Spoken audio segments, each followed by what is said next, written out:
Okay, hello everyone. Hello. Good evening. Thank you for joining us. That's right. These are our Wednesday. Uh, Someone has said it's like meeting in the living room. We're in the living room, and maybe some of you are too. So we appreciate you coming by. Yes, we have quite a few on already. Can we just kind of go through the list? John Marciano. John, I had sent you a message. I don't know if you got it about Bella and Dina. If you want to check your messages and let me know. Willie B933. Cheers, everyone. Yes, cheers. Jane Spitfire. John, how come you beat me here? John's always on first. I don't know. I think he's got a speedy internet. Ruby, hi Ruby. And Elaine Brain Train, hello. And Sten, good morning everyone. Sarah Hughes, hi Sarah. Thank you for joining us. Let's see, Sparky Slag. Sparky says hello, Hello, Jane. Sparky. Let's see, and John said, hi, Ruby, good show last night. Keep it up. Yeah, Ruby made some changes. If you want to check out her program last night, it was called Update. So go to Ruby's channel and check that out. Sky Graham, hi, Sky. Thank you for joining us. Faded in San Diego, hello all. And Diane Lowe, love the intro. Thank you, Diane. That's Shauna does all of our intros and birthdays, anniversaries, so we thank her for putting it all together.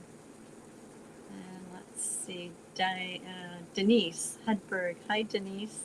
Thank you for joining us. Thomas Hutchins. Well, hi there, Joe and Fran. It's always a pleasure to hear and see you. My goodness, 1 week from tomorrow, I'll be flying to meet with all of you at the ExJW convention. Yes. And of course, Sean is on board. And Born JW. So. Recall when Rick spoke about it? Okay, so back in 2023. It was 2 years ago. 2 years ago, when we were in Washington, D.C. at the protest. And he was so impressed with the way everyone got along and didn't want to say goodbye. And he thought, wow, why don't we just have a ExJW meetup? And that's what grew out of that. Yeah.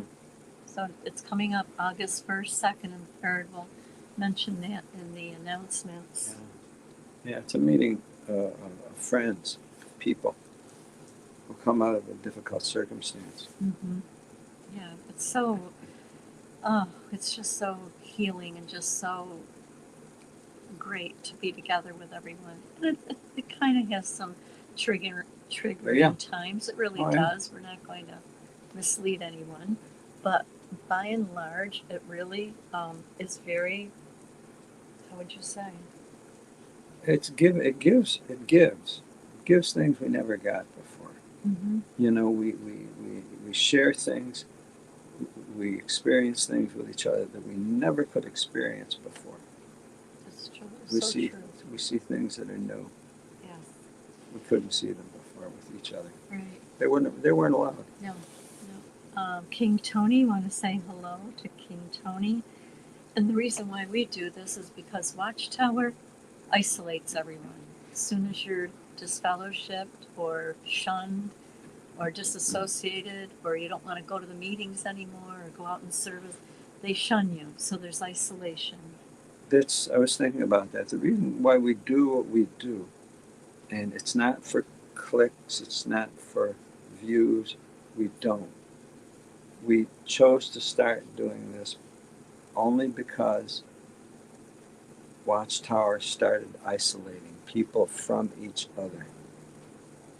And it was proving to be deadly, literally deadly. And at that point I said, if Watchtower is going to split people up, we'll do what we can to help them come back together. And it's as it's so good. You're just showing us how good it is for each other. And honestly, I think it's happening naturally now, where friends are connecting with each other, where Yes. generally they were coming through us. A lot were calling through us. Mm-hmm. You don't get that too much anymore, do you? People are taking it on Now, themselves. you're doing it with And each other. yeah. And there's so many online groups now that, Yep. you know, I see people saying, hey, anybody from New Jersey? And they get a whole bunch of people. Or Central PA, there was something this week. And there's so many chimed in. So that really, I felt good from that. And so basically, you and others are doing what we started doing ourselves, which is great. We're just trying to work ourselves out of a job. You can have the fun, honestly. I really mean that. It's a joy to connect people, and I think you're finding that too. In fact, I know you're finding that, and you should, because it is a joy connecting with each other in ways that the Watchtower never let us. You know how to do it, and when you do it, you're being you. Mm-hmm. And you're discovering the other person. Let's see. Born JW says, worldly friends are your friend because they want to be your friend. Just saying. It's so true. That's right. You don't have to be a friend. Like, No. oh, we're all friends here. Come to the Kingdom No, Hall. that's We're all friends. Those are obligations. Yeah. That's obligation. Yes. And thank you for hitting the thumbs up. Thank you. That helps. That helps the channel. It helps Shauna, and Vern. Thank you. Okay. And speaking of Shauna and Vern, we're on 2 channels. We're on Fixing My Faith. You can catch us there, or on Joe and Fran. So we appreciate whatever one you decide to watch. Thank you. Okay. Anything before we get to the birthday? Just the theme. What the theme was is, what's the theme? Ethics and sin. Ethics and sin. Okay. So there'll be a video on that, right? Mm-hmm. Yeah. Okay. Good. We'll watch the video when we can. Yeah. But not right this second. Right. Then you can weigh in on it. Yes. But we're going to do the birthdays first? Yeah. Okay. The birthdays for July. Good. Okay. July 2nd, Cindy Quick and Sean Stinson. July 3rd, Cookout. July 4th, Gail Gigi Murphy and Benny Nat and Ruby's daughter, I think it's Rael. Am I saying that right, Ruby? Is it Rael or Real? We forgot to write it down, but I remember you mentioning it last week. Wait. July. I'm up to July 6th. Ruby's daughter. Oh. I just remembered her mentioning it. You want to do July 6th? Okay, Kimberly Lackner, Ryan Lee, and Jeannie Jewell, July 6th.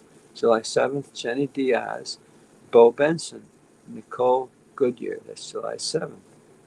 July 8th, Hannah Chase, and Rated Baldwin, July 8th.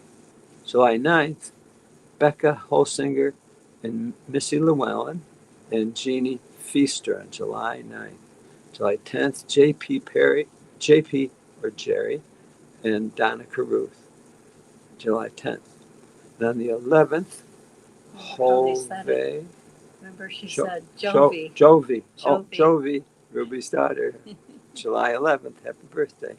July 12th, James Winner. July 13th, Vera. July 16th, Sadia Wilson. Honey, want to take over? July 17th, Susan Gillen, David Podos, and Davy is David's son. July 18th, my brother Nick Pinella, Chloe Sicote. July 19th, Jane Spitfire, Rick Fearon, James Oberman, and Isaac Miller. It was July 19th, yep. And more? more think we're stuck. We're stuck. Oh, We got up to July 19th, Shauna. Can you hear us? Can you just let us know in the chat if you can hear us? oops. That's stuck. Well, let's see if they can hear us, if it's our fault, or you can, yes, can hear fine. Okay, I think it's just the Yeah. birthdays. We'll Okay. just wait a little bit. Okay, yeah. Well, I'm sure we'll pick them up again. You recall we were talking about this morning, don't you? Mm-hmm. Good. Sometimes I forget. I wrote notes. I know you notes did on well, and I'm looking at them. them. You I said- can go Go ahead. ahead. I almost wish we did this in the morning. Yes. We were talking about the difference between being loyal. Maybe if I just read something, Yeah. it'll jog your Do. memory. Yeah. Being loyal or honest. And Sean, if you get those birthdays, we'll just continue. Yeah, whenever you get them. Whenever you do. The difference between being loyal or honest in the face of changing reality or experience. Yeah. What was that about? Oh, here we go. July 20th, Irene. July 21st, Mark Geiger. You want to do something? 22nd, Al Reno and Quentin. July 23rd, Melinda Leach. July 24th, Deanna. July 26th, Karen. July 28th, Angela Bustamante. And July 29th, Sparky Slag. Happy birthday, all you July birthday peoples. Happy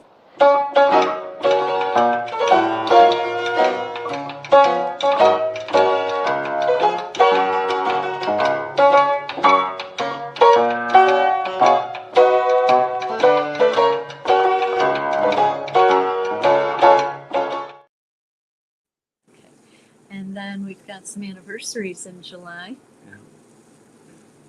July 11th, Dwight and Monica Kincaid. Yeah, if I could just mention Dwight and Monica. Dwight's been in intensive care. He's had heart problems, breathing problems, and we wish him and Monica the very best. Our thoughts are with you guys. They're a beautiful couple. Yeah. And unfortunately, Dwight's been having some health issues. So please keep them in your thoughts. It's Dwight and Monica Kincaid. On July 14th, Corey and Halima, their first anniversary. Yes. And Halima is one of our therapists on our therapist page. Yeah. So very nice. Yes, happy anniversary. Yeah, many more. Yes, we may have an anniversary song.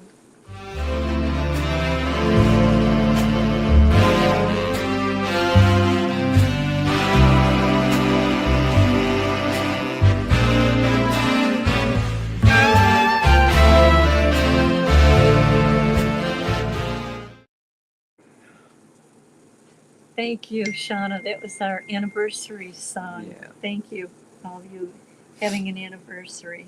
Discovering this apartment can be. Oh, yes. These are upcoming events. August 1st, 2nd, and 3rd, still alive in 2025 ExJW convention. It's not too late to get tickets. Just go,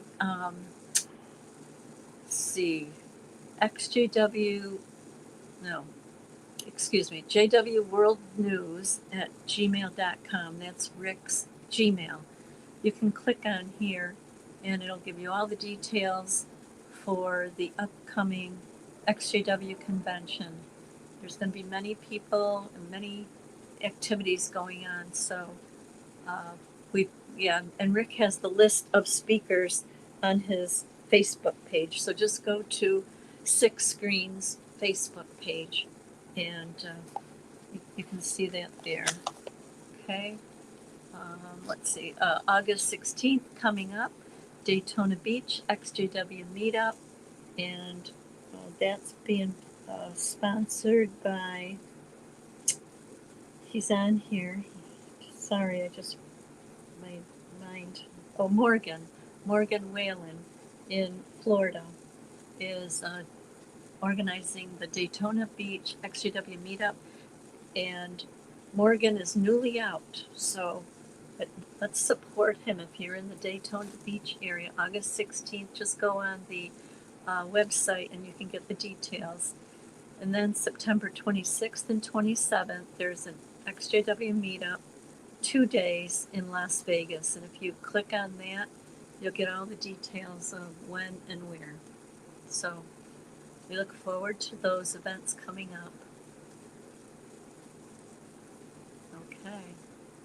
I was waiting for a picture to come through. Not sure if it's come through yet, but I will. Okay.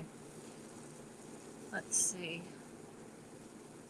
So we got the friends page, the about us, and the contact. So you can check those out. On the friends page, there's friends, therapists, and life coaches, and we can add to it. So if you know of anyone, please let us know, or Shauna, and we can add them on here. Okay.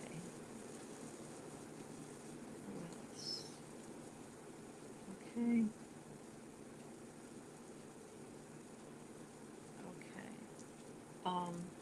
By the way, Jovi is Ruby's son, and we mentioned his birthday. So all her 3 children were born in July. Mm-hmm. So they're having all birthday Good parties planning. in July. Good planning. Okay, very good. All right, any other? Did I miss any? Let us know if we missed something. Yeah, please let us know in the chat. Or a mistake or and anything. then Ruby can let us know, or Shauna, if we missed something. Okay. So back to what we were talking about this morning, and our ethics and sin. Yeah, ethics and sin. Well, you probably never heard the word ethics in the religion that we were in. I don't ever recall them using the word ethics or ethical. That's something that of the humans. Humans are ethical. Yeah. Go ahead. There's a dictionary, moral principles that govern a person's behavior or the conducting of an activity. Mm-hmm. Yeah, it's personal. It's personal. It's something that they abide by. Now, maybe religion's tied up in that. Maybe not. So you have to have a religion to have ethics. Do Question. you? Just because there's a religion doesn't mean it's ethical. We know that the Watchtower that pretends to be a religion is not ethical on so many fronts. We know that it's not ethical, which we'll go more into as to why ethics are so important and why religion may not be as important as they make it out to be.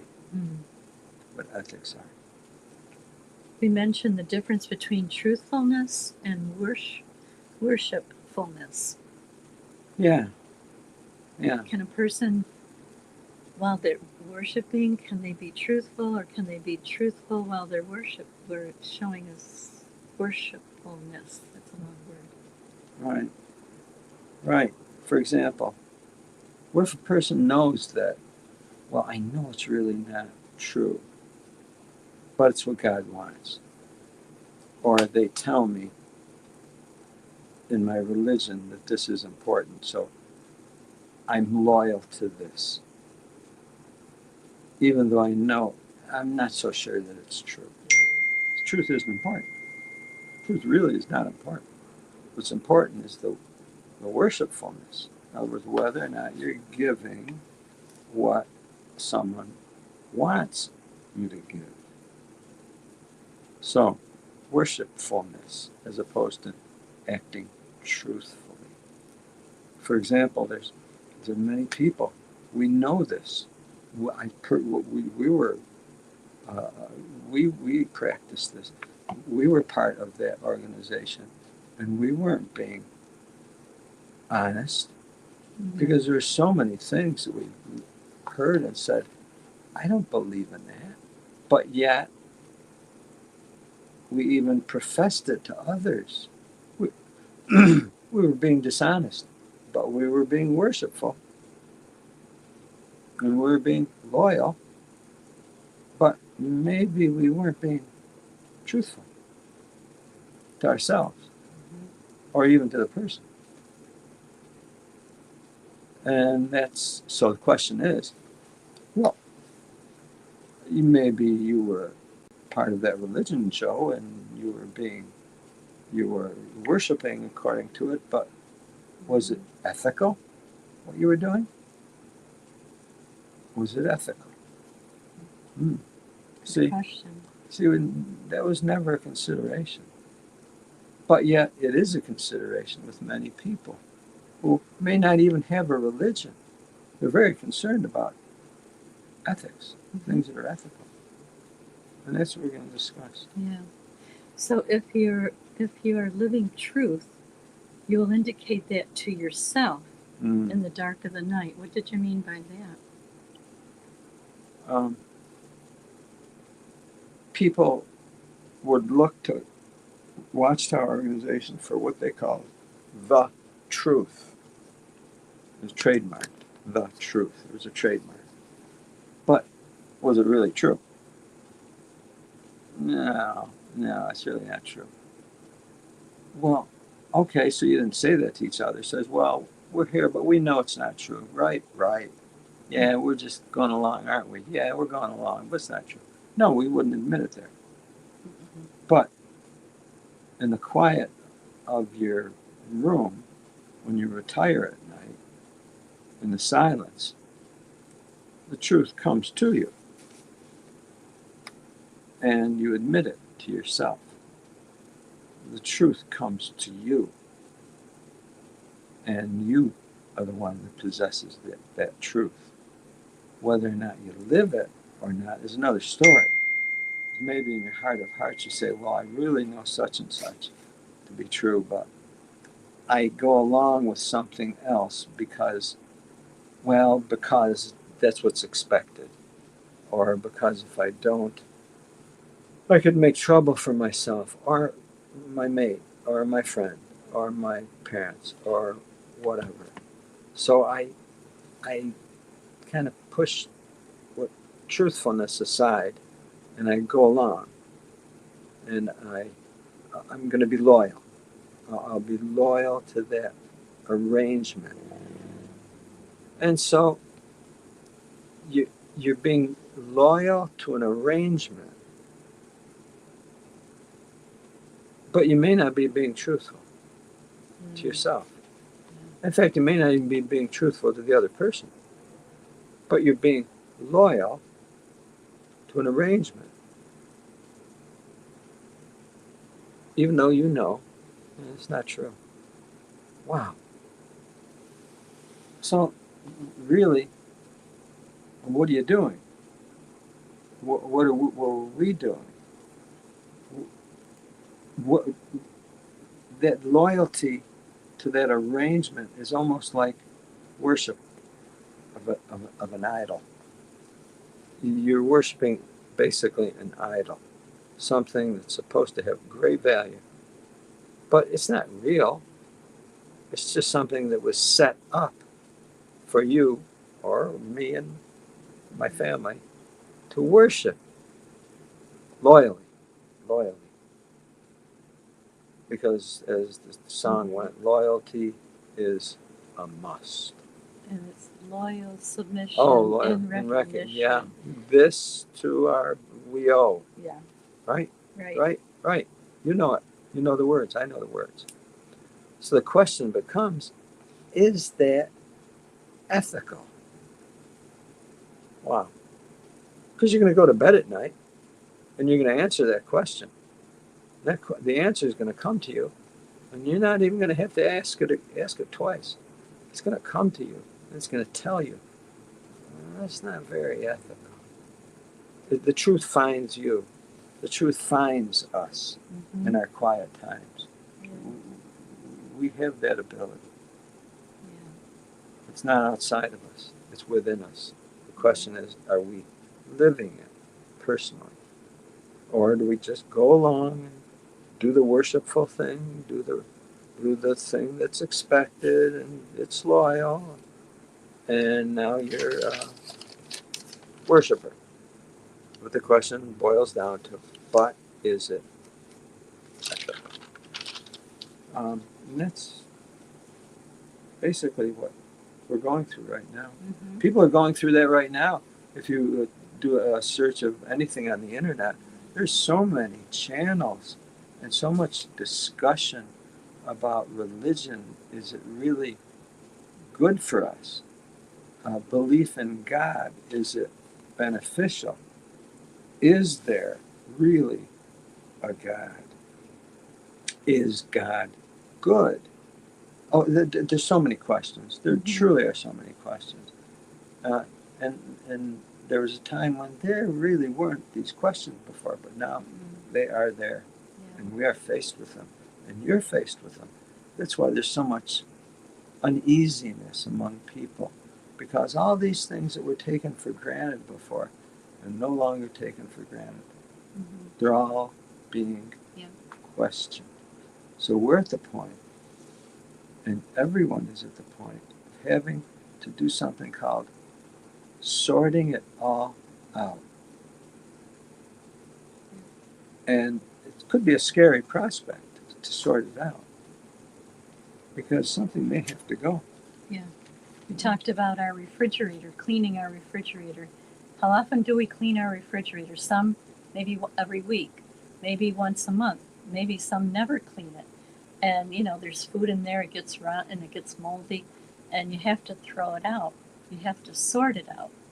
And so that's what we have to do with, what we believe and how we're approaching things. Because we also talked about religion cultivates slaves. Yeah. Religion is a slave maker, but ethics is humanity. Ethics is freedom. So we got to sort those things out. Yeah. I mean, okay, well, what do you mean? You mean if I believe in a religion, I'm being a slave? Is that really true? How do I know? Or, the things in my refrigerator may not be healthy. It's like, well, wait a minute now. Why would I put something unhealthy in my refrigerator? Well, Joe, you see, it may have outlived its goodness. It may have outlived its value. Oh, well, what do you mean? I thought if you put it in the refrigerator, won't it last forever if you put it in the refrigerator? Isn't that what it's for? No. Well, isn't that what religion is for? Everything in religion is good. No, it's not. You got to sort it out. There's some things in religion that are not good. And we found that out being, first Catholic and then Jehovah's Witness. And everyone has their own sorting they have to do. What works for us doesn't necessarily work for you. Everybody is responsible for their own sorting. We all have our own refrigerator. Yeah. And it's for you. It's for you to determine that, because it's yours. It's yours. Even though, say, oh no, it's something else. You're responsible for it. Just because it's plugged in and cold doesn't mean, well, it's good. Plugged in, it's cold, it's all good to go. Religion is there. Oh, it looks really good. Good looking religion. Wow, lots of people. Good. Check it out. What are the results of it? What is the fruitage of that religion? What does it smell like? What does it do for people? This is the sorting that has to take place now. It is taking place. It is. There are high level, all level conversations that are taking place now about these very things that were always taken for granted. And many people are saying, yeah, I'm going to clean that refrigerator. I want to. Oh, yeah. Others saying, oh, my God, I don't want to touch it. No, why should I have to? It's doing its thing. It's a health issue. Yeah. It's a health issue. Sure Because, is. frankly, that refrigerator could make you sick. Could make you sick. Could kill you. Or on the other hand, maybe it won't make you sick, but maybe it'll just smell. Maybe it'll smell bad in the eyes of other people. They walk into your house. Oh, something's odd. Yeah, something's odd in a person's life. Something's odd about their religion, about their behavior. It's like, you do that? Your religion approves of that? Why is see, these are things that ethics controls. It doesn't control, but it allows us to sort out. Because we need a method to sort things out. When you have a method, you can sort things out. It's not just guessing. It's not. It's a method for actually determining relative value. So in your heart, you feel good. You feel good about getting rid of this. Mm-hmm. Or hanging on to something, despite its being associated with something that's not good. You say, this is the thing that's not good. Get rid of that. Keep this. And then things are right. I'm through talking. Okay, I think, do you mind if Marissa and Kev, No. they've been waiting backstage? No, don't mind at all. If, No. Shauna, if you want to bring Kev and Marissa on stage, and whoever is, and then we'll show our video that we good picked out. videos. It's a really good video. Video is called... We can go right into the video, you guys, because Kevin and Marissa are no longer backstage. Oh, okay. Oh, I have an idea. Okay. Well, if they come back, let us know. They're in the chat, so... Yep, Okay, exactly. The name of the video is called The Invention of Sin. The Invention of Sin. Isn't that interesting? By Quiet Inquiry.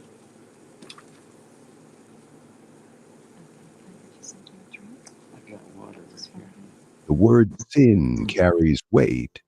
It shows up in laws, sermons, movies, even casual conversations.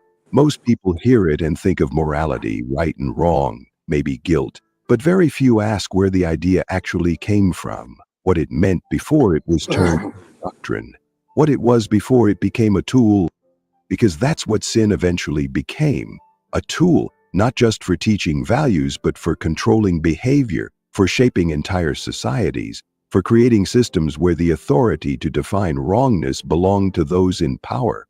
But it didn't start that way. The earliest human societies didn't have a concept of sin in the way we know it today. They had customs, taboos, social codes, things that held communities together. If you violated those, there might be consequences, but those consequences were social, not cosmic. The idea that your actions could offend a divine being, that you could be born already guilty, that normal human impulses could carry eternal consequences, that was a much later invention. And like many inventions, it served a purpose. Sin gave religious leaders the ability to define not just actions, but thoughts as wrong, not just harm, but desire, not just behavior, but identity. It allowed morality to move from something shared to something imposed. And once that happened, the rules stopped reflecting human need and started reflecting institutional power. This shift wasn't subtle. Take the concept of original sin, the idea that all people are born guilty because of something someone else supposedly did at the beginning of time, that we start our lives already needing redemption. It's one of the most foundational doctrines in many major religions. But look closer, and it's clearly built on a story, a metaphor, a myth. One that asks us to believe that two people in a garden ate forbidden fruit, and now everyone else deserves punishment. That's not ethics. That's mythology. But the consequences of that mythology are real. When people are told from birth that they're broken, that they need saving, that they're nothing without divine forgiveness, it creates a mindset, one shaped by shame, fear, and dependency.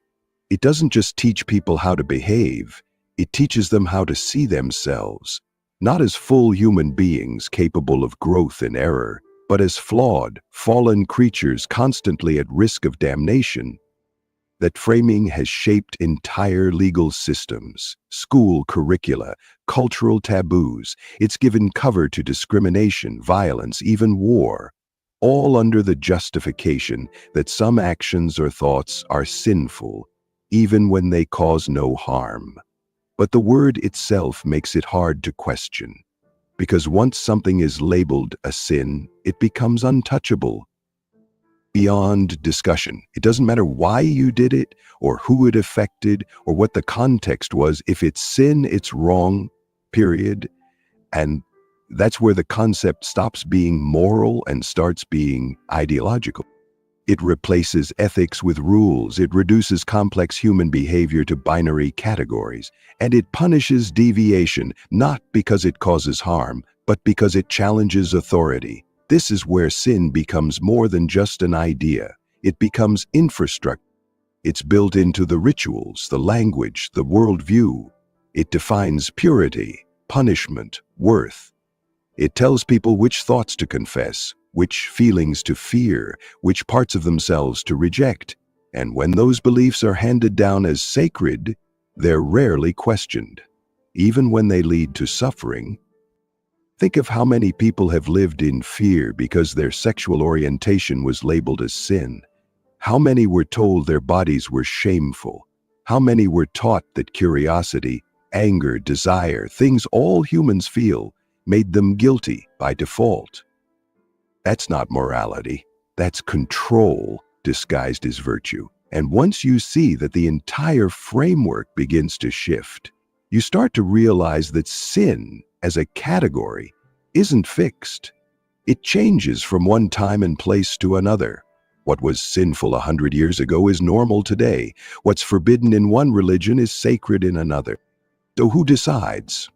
And why? Those questions don't get asked often, because sin isn't designed to invite questions. It's designed to create certainty. And certainty is comfortable, even when it's wrong. But when you start to question the idea of sin itself, you don't end up with moral chaos. You end up with something better. You end up with ethics, because ethics, unlike sin, is based on consequences, on empathy, on evidence. It asks, does this action help or harm? Does it respect others? Does it contribute to human flourishing? Those are hard questions, but they're honest ones, and they lead to a kind of moral clarity that sin never could, because they don't rely on invisible threats or supernatural rules. They rely on reason, on shared values, on the kind of wisdom that can evolve. That's something sin can't do. Sin freezes morality in place.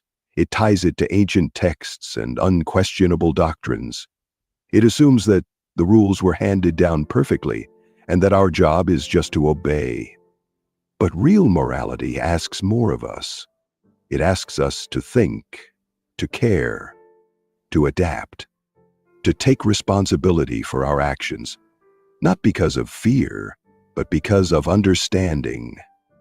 That's not the world sin wants. Because in the world of sin, obedience is more important than understanding. Conformity is more important than compassion. Fear is more important than growth.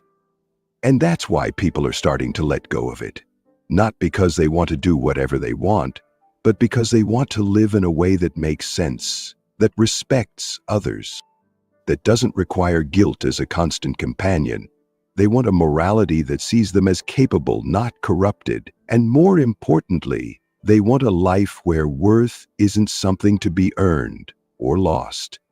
A life where they don't have to be afraid of being human, The fear of being human, that's really at the heart of it. Because sin doesn't just define actions, it defines people. It says that you're not just someone who made a mistake, you are a mistake, flawed by default, corrupted at the root. And when you start life with that belief, everything else gets filtered through it, even joy. You can't just feel good without wondering if it's temptation. You can't relax without questioning if it's laziness. You can't be confident without worrying if it's pride. Every normal, healthy emotion gets passed through a moral lens that turns it into something dangerous. That's how control works. It doesn't just punish the forbidden, it makes you fear the natural. And when that fear becomes internalized, it no longer needs to be enforced. People police themselves. They confess feelings that never hurt anyone. They apologize for thoughts they never acted on. They live with a sense of guilt that was planted before they ever had a chance to understand the world. And often, the people closest to them reinforce it. And it's not because they're cruel, but because they believe it too. Parents teach it to children. Teachers repeat it in classrooms. Leaders preach it from stages. And because the message comes wrapped in love, I'm telling you this because I care about your soul. It becomes almost impossible to reject, because rejecting the message feels like rejecting the people you love. So people learn to carry it quietly, and in many cases, they don't even see it as trauma, they see it as truth. They don't recognize that the guilt they feel isn't coming from their actions. It's coming from the framework that defined those actions as wrong in the first place. And once you start pulling on that thread, the entire structure begins to unravel. Because what happens when you take sin out of the equation? What are you left with? You're left with responsibility. Not to a God, not to a doctrine, but to reality, to each other, to yourself. That's a heavier burden in some ways, but it's also more honest. Because you can't hide behind rules. You can't say, it's a sin and end the conversation. You have to ask what actually happens when people do this. Who benefits? Who's harmed? What are the unintended consequences? It's slower, it's messier, but it's real. And it doesn't rely on shame to function. That's a hard shift to make for people raised with sin as the baseline. Because when guilt has been your compass, it's disorienting to move without it. You start to question your own instincts. You wonder if letting go of sin will lead you into chaos. What it doesn't, it leads you into agency. You begin to see that morality isn't about punishment. It's about connection, about how your choices ripple out into the lives around you, about building something sustainable, not avoiding something terrifying. And slowly the fear starts to fade. You realize that desire isn't dangerous, that curiosity isn't rebellion, that questioning isn't betrayal, and that you can live a good life, a meaningful, compassionate, thoughtful life, without seeing yourself as inherently flawed. That realization is life-changing, because once you remove the framework of sin, you're free to build something better. Not perfect, but honest. You can make space for doubt, for disagreement, for growth. You can admit when you're wrong, not because you've offended a divine rule, but because you see the impact of your actions. And that's the kind of morality people actually trust. Not one that says obey or suffer, but one that says understand and choose. That's not weakness, that's strength. Because it takes far more courage to think critically than it does to follow orders. It takes more self-awareness to question your beliefs than to defend them. And it takes more integrity to admit you were wrong than to claim eternal certainty. But sin doesn't reward that kind of thinking. It rewards obedience. And that's why it's lasted as long as it has. Because systems that define sin also define who gets to forgive it. Who gets to decide what's wrong? Who gets to speak with authority? And when that authority is treated as divine, it becomes very hard to challenge. But people are challenging it, not out of rebellion, but out of reason. Because they're realizing that much of what they were taught to fear was never wrong in the first place. It was just human. and being human shouldn't be a sin. When being human is seen as a moral failure, the damage runs deep. It doesn't just affect how people think, it affects how they relate to others, how they trust, how they set boundaries, how they see bodies, emotions, and relationships. Because sin doesn't just stay in the abstract. It filters down into rules about clothing, gender roles, intimacy, identity. It tells people not just what they can do, but who they're allowed to be. And often, the result isn't virtue, it's repression. People don't become more ethical when they're told they're sinful. They become more afraid, more secretive, more likely to hide their real selves just to survive in a system that punishes honesty. That's not moral development, that's damage. And yet the system continues, because it benefits from silence. As long as people blame themselves, they don't question the rules. As long as they feel guilty, they look for redemption, not reform. And as long as they see sin as truth, they don't ask who invented it in the first place. But when you start asking that question, things get clearer, because sin, as a category, didn't fall from the sky. It was shaped by people, by institutions, by needs that had more to do with control than care. Look at how the concept of sin expanded over time.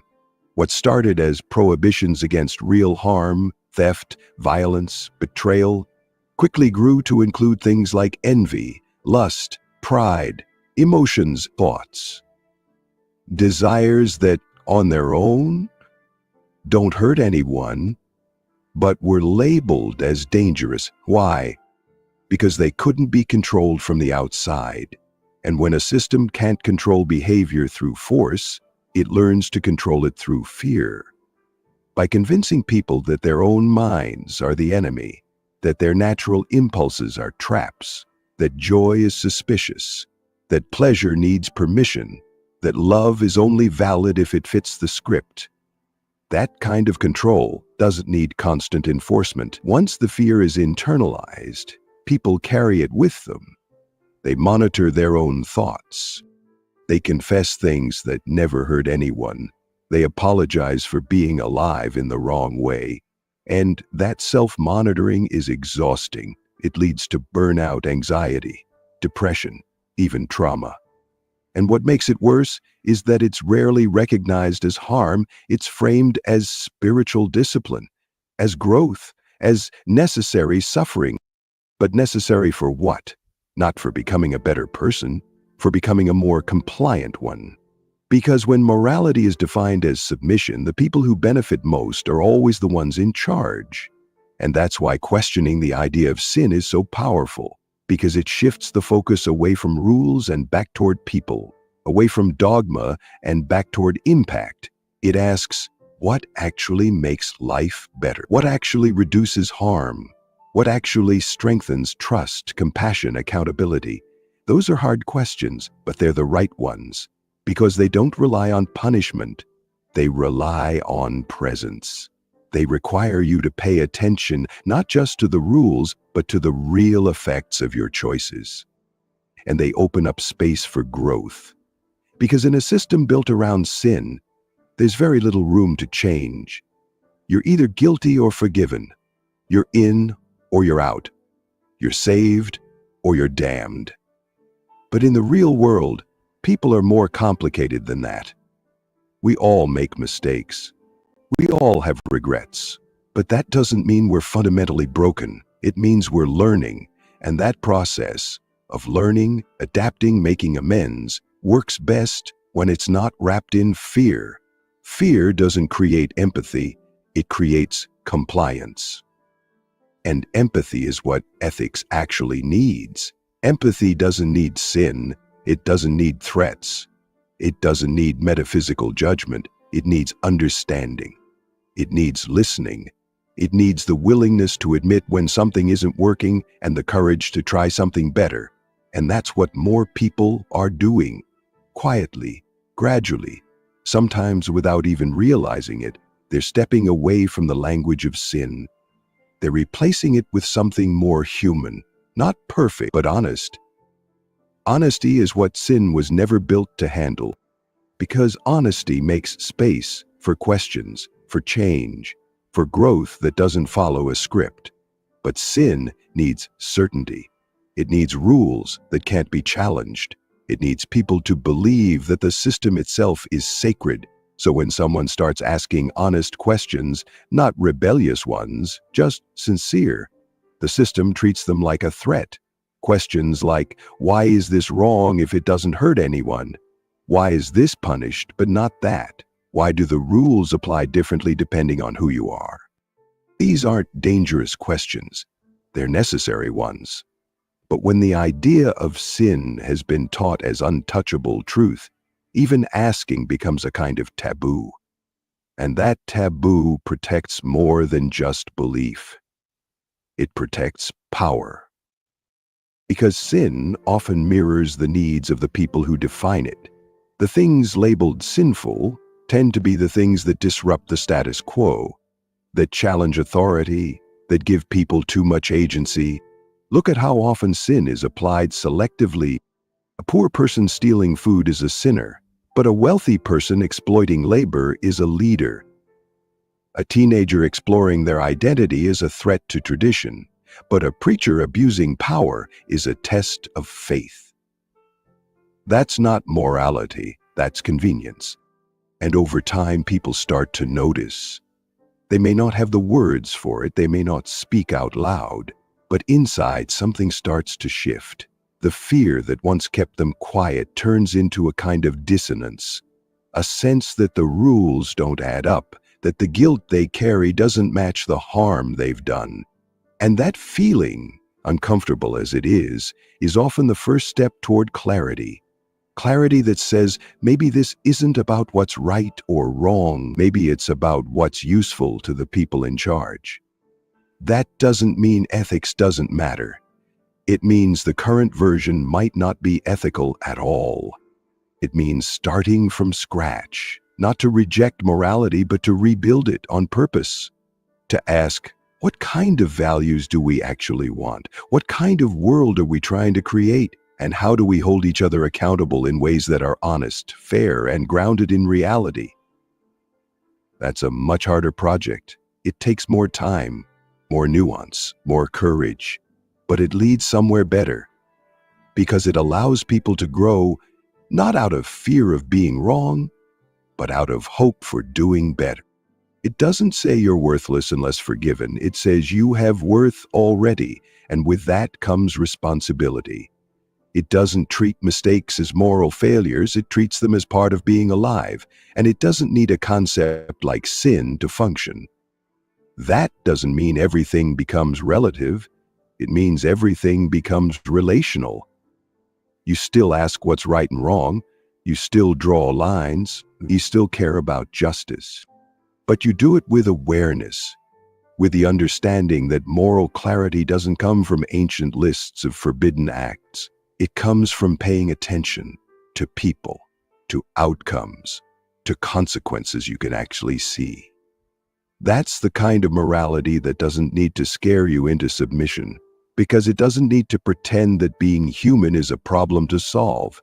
It sees humanity, with all its complexity, its flaws, its contradictions, as the starting point, not the enemy. And in that view, there's no such thing as original sin. There's only original context, original need, original attempts to make sense of the world. And we can honor that without being bound by it, because the goal isn't to go back, it's to move forward, to create frameworks that reflect what we've learned, not just what we've inherited. And what we've learned is this: fear works, but only for a while. It keeps people in line. It enforces rules. It creates the illusion of order, but it also creates resentment. It distorts growth. It blocks real understanding, and eventually people start to see through it. That's what's happening now. People are starting to notice that fear-based morality doesn't actually lead to better lives. It leads to secrecy, double standards, emotional repression. It leads to communities that punish honesty more than harm. And it starts early. When children are told that they are sinners, before they've even made a decision of their own, the damage begins before they can name it. That's not education, that's indoctrination. It doesn't teach responsibility, it teaches shame.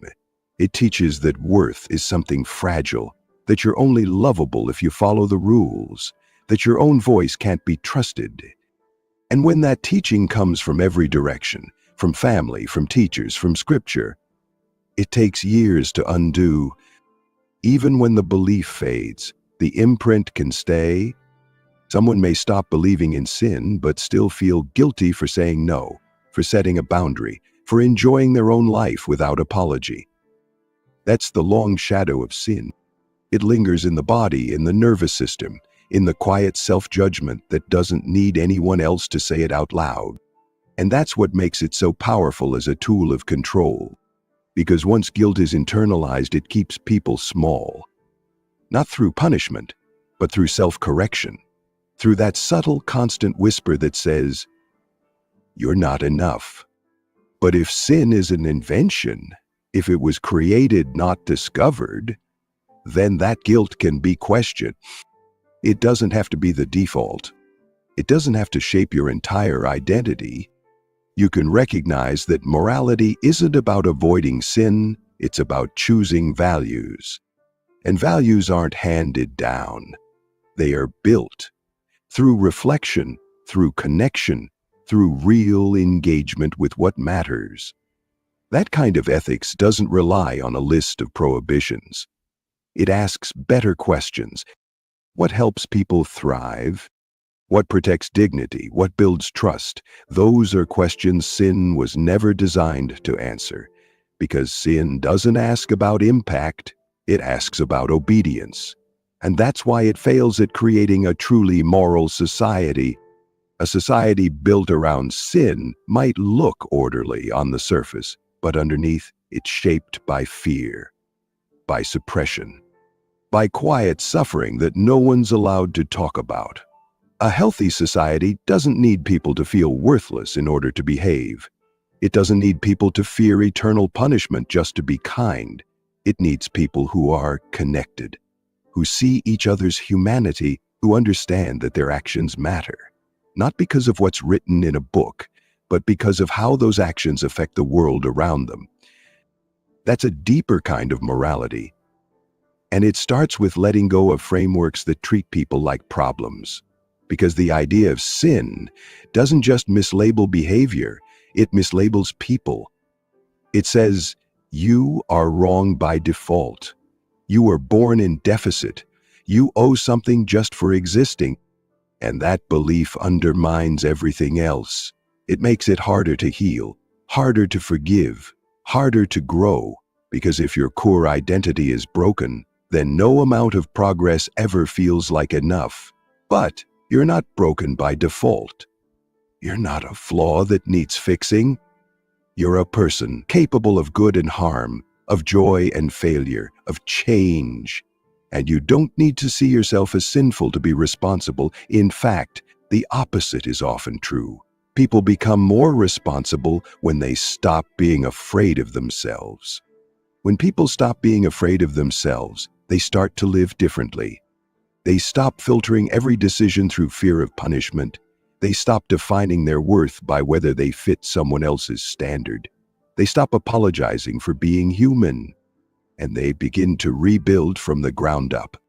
Not just a new set of rules, but a new relationship with morality. One that isn't based on shame, but on awareness. One that doesn't use guilt as a motivator, but invites people to think critically. One that doesn't turn obedience into virtue, but turns understanding into action. That's the kind of morality that lasts. Because it doesn't depend on fear, it depends on reflection, on context, on care. And it doesn't collapse when belief does. It stays. It evolves. It adapts to what we learn about ourselves, about others, about what kind of world we want to live in. A world where kindness isn't transactional. Where compassion doesn't need eternal reward to be meaningful. Where being good isn't a way to avoid punishment, but a way to live better together. That kind of world doesn't need sin. It needs responsibility, yes, it needs accountability, but it doesn't need invisible guilt systems that tell people they're wrong by default. It needs frameworks that treat people as capable of learning, capable of changing, capable of choosing good because they understand why it matters, not because they're afraid of what happens if they don't. And that kind of choice is more powerful than any command because it means someone is acting from awareness, not compliance. And that's where real ethics begins. Not with obedience, but with understanding. Not with fear, but with care. Not with sin, but with choice. Because the idea of sin, at its core, was never about morality, it was about control. And once you see that, really see it, it becomes clear how much damage that idea has done. To individuals, to relationships, to entire communities that believed guilt was a path to goodness.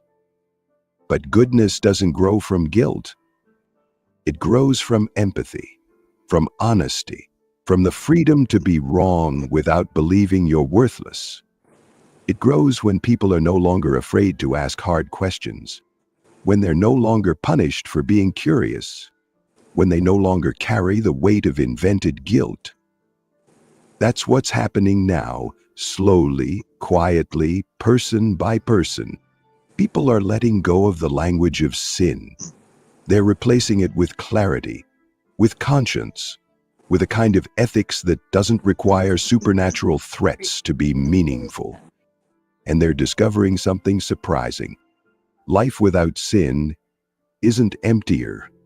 It's lighter, more grounded, more honest.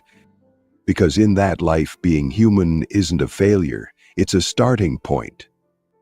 A place where morality begins, not because it was imposed from above, but because it was chosen together from below.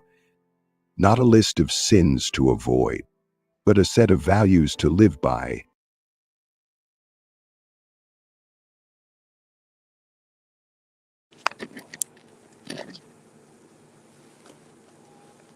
There was so much in there that we could reflect on continually.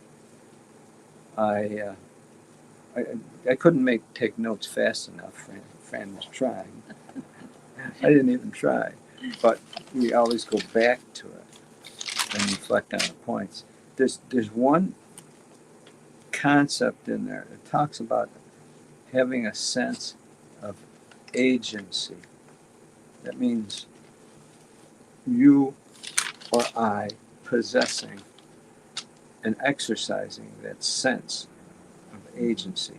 Just like a sense of hearing, a sense of speaking, smelling, seeing. This sense is a sense of judging, testing, sensing, whether something is beneficial, who it hurts, who it doesn't hurt, what effect it's going to have, how valuable it is, whether or not I should continue or whether or not I shouldn't. And powerful in that, well, in fact, let me just read a little bit.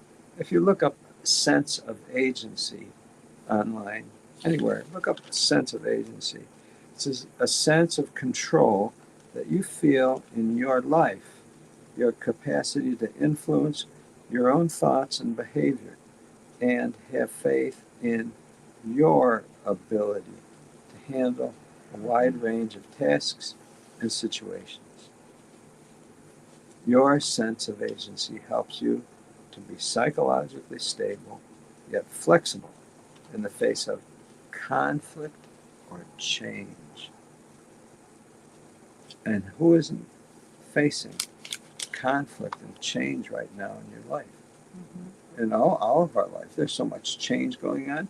It's driving people crazy because of the change taking place.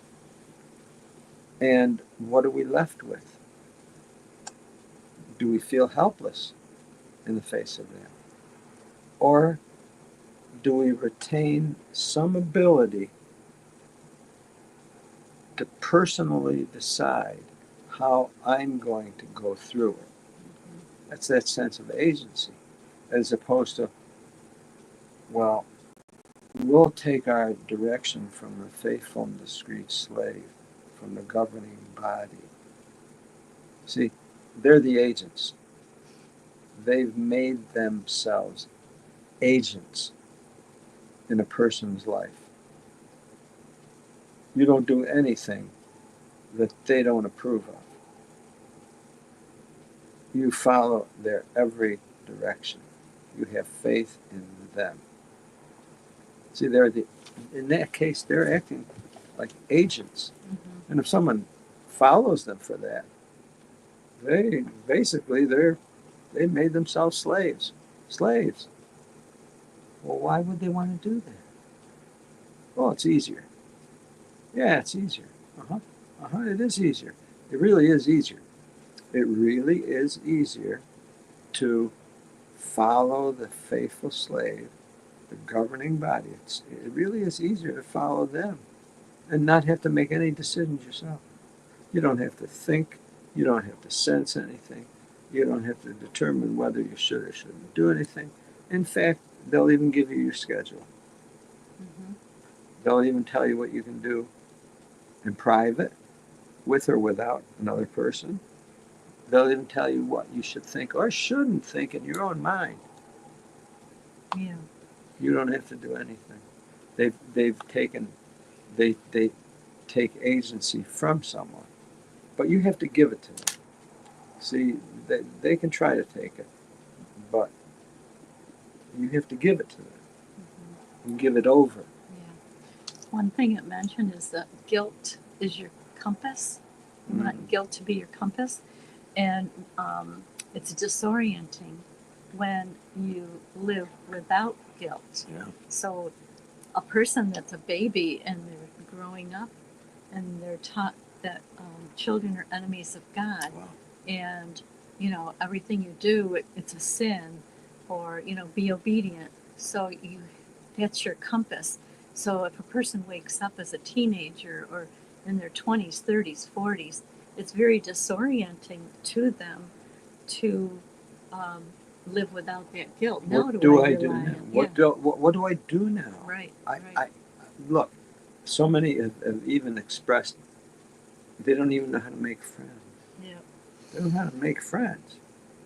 See, they're going to wait for someone else to supply a friend to them. Mm-hmm. Yeah. Well, there's no sense of agency there. No. And that's why many go back, because they have a sense of community and that's their friends. They've got automatic friends when they step into the kingdom hall, as long as they're obedient. If anyone wants to come on and join us, just use the link in the chat, tap on that, and just make sure you turn off your YouTube. Okay, Annie. Hi, Annie. Hello, Annie. Thank you for being so loyal every week. Hi, Joe Fran. I didn't get to see all of this. I just got back from a walk, but that thought of agency, I really like that. I've heard it before, but true. That's a very good point, that we all should have that, our own agency, and holding ourselves accountable. Yeah.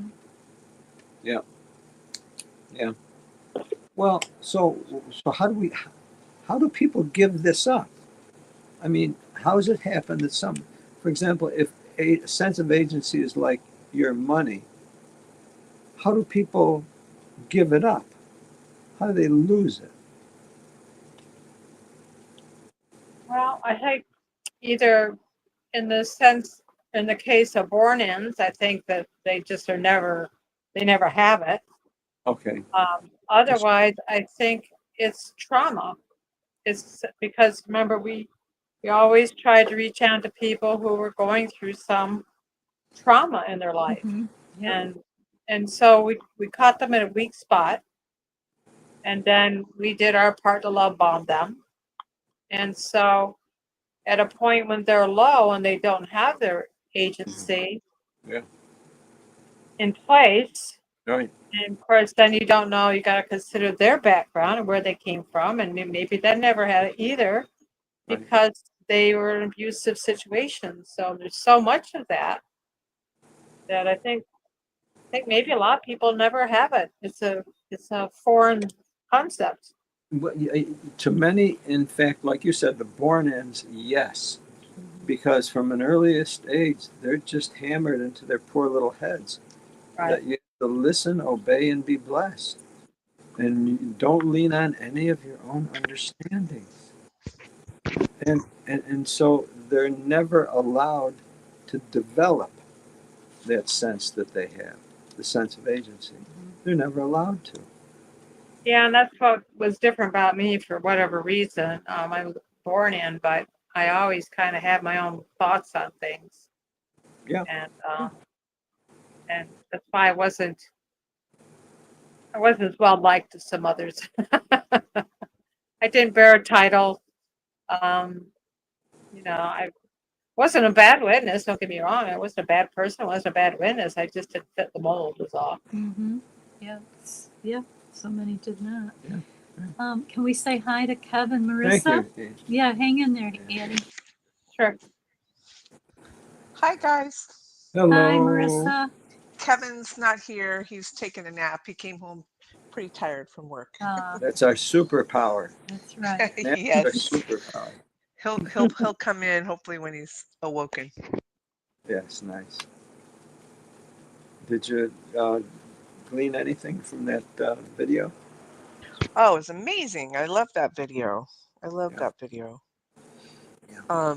I think you asked a really good question about, was it about autonomy?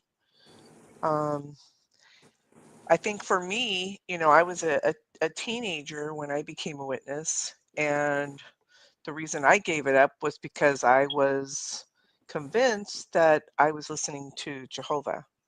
And by that, I mean, if the governing body or the watchtower said to do something, then I did it because I wanted to please Jehovah, even if it went against my internal compass of what was right and wrong.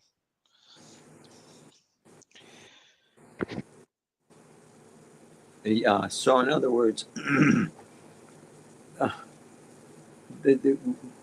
we come up with some reasoning why we give up that sense of agency. In other words, you gave up a sense of agency. I want to understand what you said, Marissa. Hello. I gave it up because I felt that obedience Okay. was you're Gotcha. being obedient to the Creator. Gotcha. And I also believe that by giving up or putting what Jehovah asked me to do before what I wanted to do meant things would always work out for me, Right. no matter what. So, and unfortunately, in many, I think it creates a laziness. Oh my goodness. It does. Where we don't take the time or the energy to really, we don't develop critical thinking skills. We just do whatever we're told, and as a result, it's just it's really, really sad because I see it in so many of my friends that are still in the cult. It's the old statement that religion is a snare. Because it snares a person, it makes them think, hey, you're grabbing for something good. You are grabbing for the prize. Well, it ends up not being a prize. You're grabbing for the leash that goes around your neck, and then you don't get to develop your own sense of abilities. And we need those senses. We need those abilities, right? We need them. Yeah, for sure. And so I we're think taking them back. Yeah. Go ahead. I think what it also did for me, and what I've noticed, what it did for the people that were in my sphere, was it created a lot of angst in people who were, and judgment. When there was somebody who, like, let's say, had lavender hair and they were an artist and they were pursuing their dreams, I would get agitated because they weren't doing what Jehovah said they should be doing. And Right. so Right. it's losing yourself, your authenticity. It doesn't even allow you to rejoice when other people are, are following their dreams. Yeah. So Now, yeah. so Marissa, did you feel that right away? Did I mean, it you? wasn't until I left that I was able to really self-reflect. At the Okay. time, when I was Okay. there, I just knew I was agitated when I would see somebody So you breaking gotcha. rules. If there was a sister that was wearing, Yeah. I was so judgmental. I was You know? too. I Raised was that too. way. Raised that way. I was too. Brought up that way. No, We were see. groomed that way. Yeah. Yep. Instead of being curious Yeah. and cheering people on, and I think a lot of that, when I look back, I realized I think I was like jealous that they were living their dreams and Yeah. I wasn't. Yeah. Yeah. See, there's a certain genius behind what society does to a person. Now, when I say society, I mean the controllers, government, religion, um, government education system.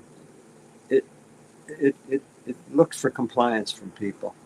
It really doesn't seek to make them um, the special persons that they are. It does not. It does not.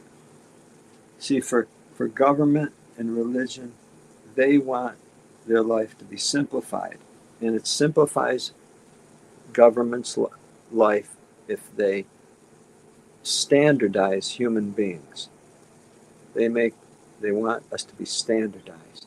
Just comply like everyone else, and it'll be good for you. And if you don't, you're going to get punished.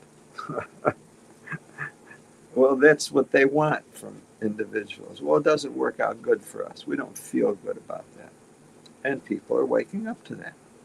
Who are we saying hello to here? I saw Ruby and Rael. How do you say Brielle. that? Riel. Riel's birthday. Brielle. Yes. Hi, What a John. pretty name. Hi. You look like Ruby. You look like your mom. Beautiful. Say, I want to ask them a question. Can I ask you a question, Joe Fran? Yes, you just did, but yet you can ask another one. How old are you? Yes, go ahead. How old are you? Oh my goodness. You got another question? How old do you think we are? How old do you think? 90. Oh my God. Yeah, you better ask another question. Kids say the darndest things, don't they? Yeah, they do. Oh, They geez. do. No, now look, I'm going to tell you, we are 73. Yes. Goodness. Oh, how can anyone be that old? And Oh, how old are you? 8. 8. how come Okay. you're not older? Why aren't you older? Your birthday just passed. My birthday just passed July 4th. Say that again. My birthday just passed July 4th. Well, That's yes, right. we Your birthday. announced Yes, it. we Yes. announced it. She Happy just turned 8. Happy birthday, Yes. Pat. Yes. Happy birthday. Thank you. Thank you. We got fallen And ashes. someday and- you'll even be 73. That's right. Hmm. We've got fallen ashes and Dallas. Hello, Fawn. I thank you. Yay. How's it Hey, going, Fran and Joe? Hello, ashes. Good. Good to hear you. I got to tell her happy birthday there. Happy birthday. Thank you. Thank you. Mhm. Hey, is everybody staying comfortable in the heat? Reasonably so. It's cooled off a little bit here. But I know Yeah, it's been like pretty- in the 80s over here in New York, 70s, 80s. Yeah, okay, it's not too bad. Boy, in some places they got it real bad, 90s and more. Yeah, we're gonna get there. I understand starting tomorrow. Yes, like that's tomorrow right. and Friday, and then it's supposed to be rainy, I believe, on the weekend. Yeah. Oh, rainy weekend? It is summertime, you know. Gotta expect it to be hot. That's right. Well, we're going to be in southern Pennsylvania, so hopefully it's not raining. Oh, what you do? Do you have a meetup down there? It's actually Big a meetup. big primitive gun show, black powder, Oh, okay. Okay. near Allentown. Yeah. Yeah. Allentown, PA. Yeah. I know that area. Hello, Joe and Fran. Hello. Hello, Jovi. Joe. Jovi. Wait, this is Quentin. Oh, Quentin. And how old are you, Quentin? 11. Okay, so you're 8, older. 11. All right. And where's Jovi? He's in his room. Yeah, Quentin's birthday was yesterday. Oh, Wow. wow. Happy Good. birthday. Boy, July is the month 8, for you guys. 11. Well, And well, happy birthday to you, Quentin, too. Thank you. Happy birthday. Thank you. I'm gonna go get Jovi and see if he wants to say hey. We'll be right back. okay, good. Quentin. Brielle. Okay, so Where'd we all go? we're all here. So what else about the video? Did anybody have any thoughts? Do you think it was talking about us? Mm-hmm. Yeah, I think talk about mankind in general. It's true. I What agree. I agree. What people tend to fall into without even realizing it. Okay. Yeah, see, because there's there's so much emphasis now on questioning religion, and because of the effect that it's had. In other words, not just throwing stones at it, but it's analyzing what effect it's had Right. and what people need. It's a very I guess- handy tool. Here's Joe Jo- friend. Hi, Okay, there goes Jovi. Joe. Jovi, Yes, Jovi. I bet you had a birthday too. Uh-huh. July 11th. July 11th. How'd I know And that? how Well, old- happy birthday there, Jovi, too. Huh? Yeah, happy birthday. Ruby, did you plan all this out? No, and they are exactly 1 week apart. So they're 1 year and exactly 1 week apart. So we have the whole month of July as like a birthday bash. That's Yeah. good. Oh, that's cool. Oh yeah, you want to play the song? Shauna says she's gonna play a song. You want to hear it? Oh, yes, that'll be nice.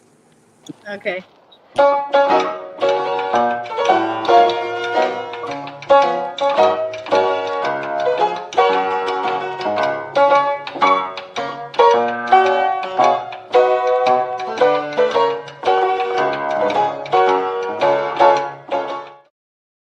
Look. Oh, Thank you, and- Shauna. That was yeah. cute. Happy That was so birthday. cute.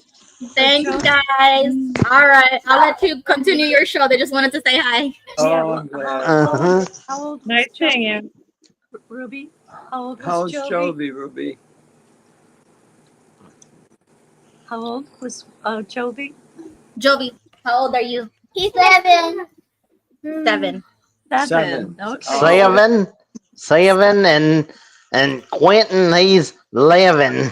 Yeah, 11, 7, 11, and 8. 11, 7, And 8. 8. Yeah, she just turned 8. Wow. Got a nice family. Nice. Yes, thank you birthday. guys. Thank you. Bye.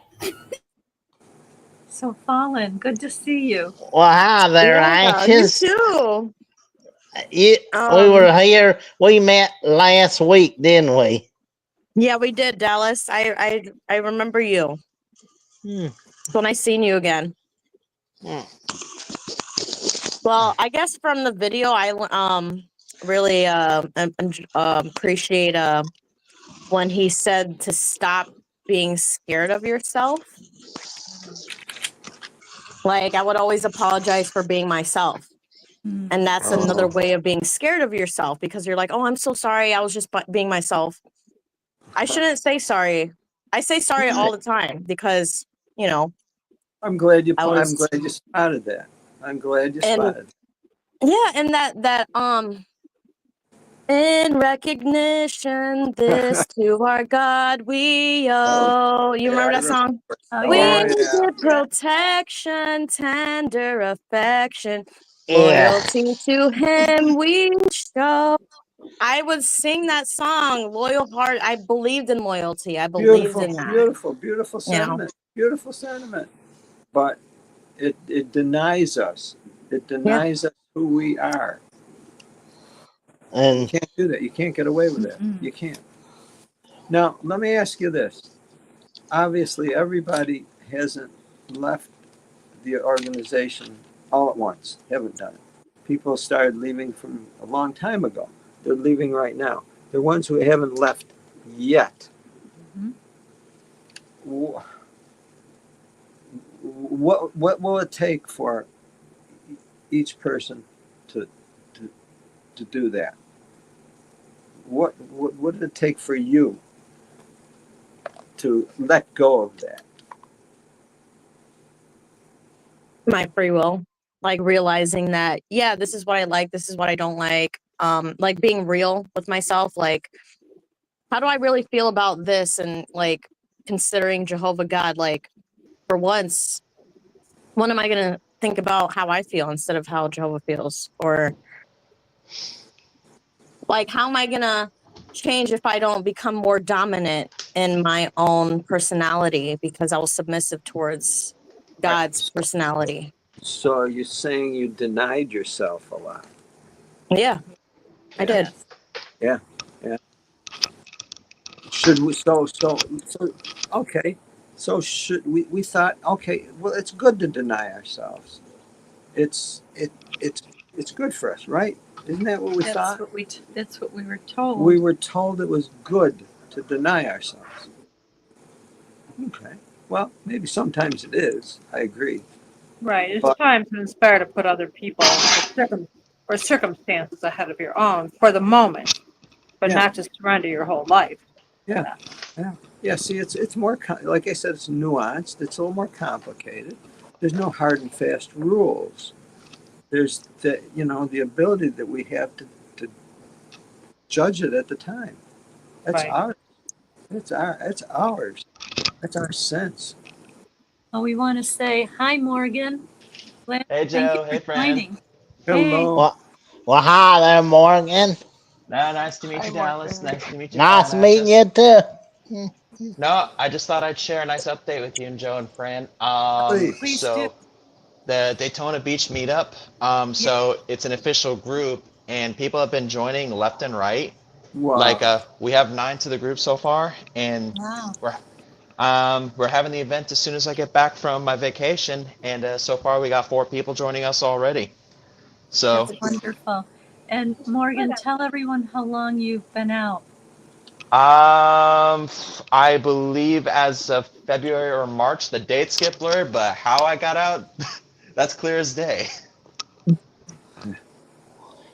So you've only been awake since this year, Yep. February, March, and you're already planning meetups. Yep. Good for you. Well, hey, like when you see the things that I saw, but like you're also spent time in the XJW community, like you just want to like do good by them. You want to bring them together like you guys are doing.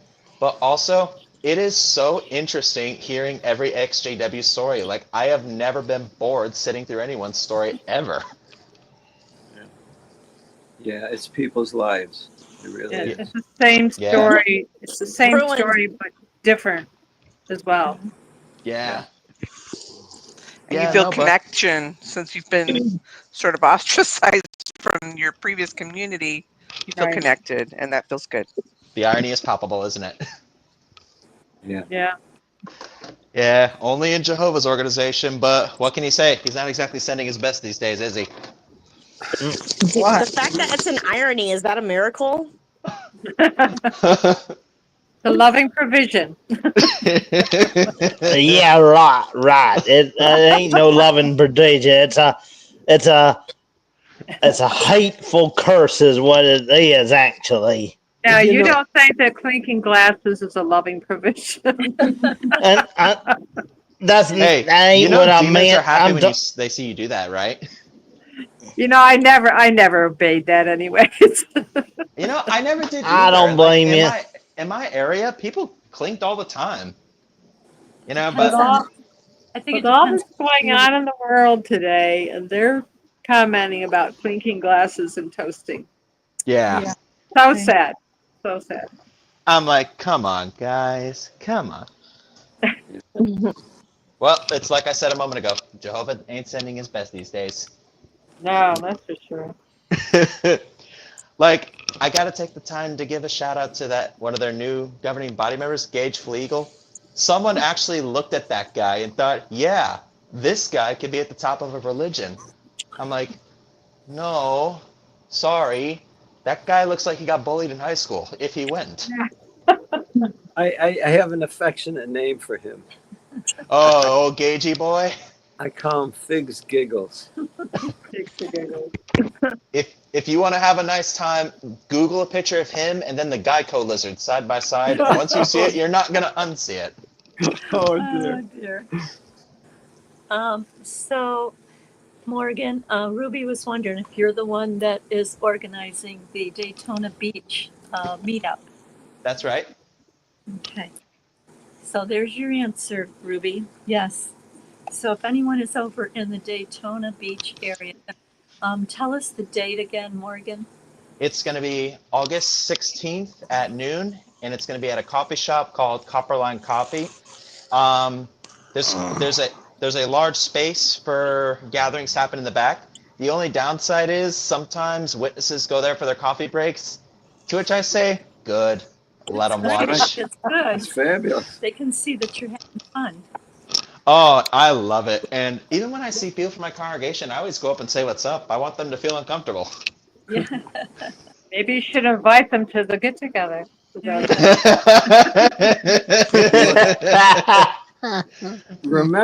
Remember, they're coming. They will be us. Oh, Yeah. I have an experience to share. One of the friends that has relatives in California, Rockland, California. There were 30 of their family members, 30, 30, that all came out together. Wow. And it's a very large family, and they have a big presence in that area, Rockland, California. Where's And that, Fran? Is that Northern California? I think so. I'd have to look it up, Marissa. But anyway, you know the reason why they all left? It was for all the same reason. Guess. The beards. No. Bigger than beauty. Pedophilia. Yep. Pedophilia. Yeah. Yep. That'll do Yes. it. Shunning. Yep. Yeah. The CSA. That's why they Yeah. left. Yeah, right on. I see. So we have hope. We have Well, like, hope. That is so nice to hear because it's like once you hear like behind the scenes, you're like, okay, what did I get baptized for again? Yeah. Yeah.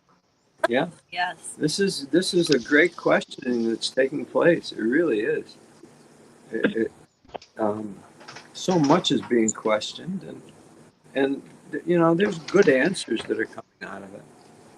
See, just that video right now. There's so many videos like that where they're discussing uh, uh, uh, arrangements that have been so standard, like religion and belief in God and Christianity and anything that's been so steady and stable, it's all being questioned now. And many people, it destabilizes them because we don't want to see our mountains crumble.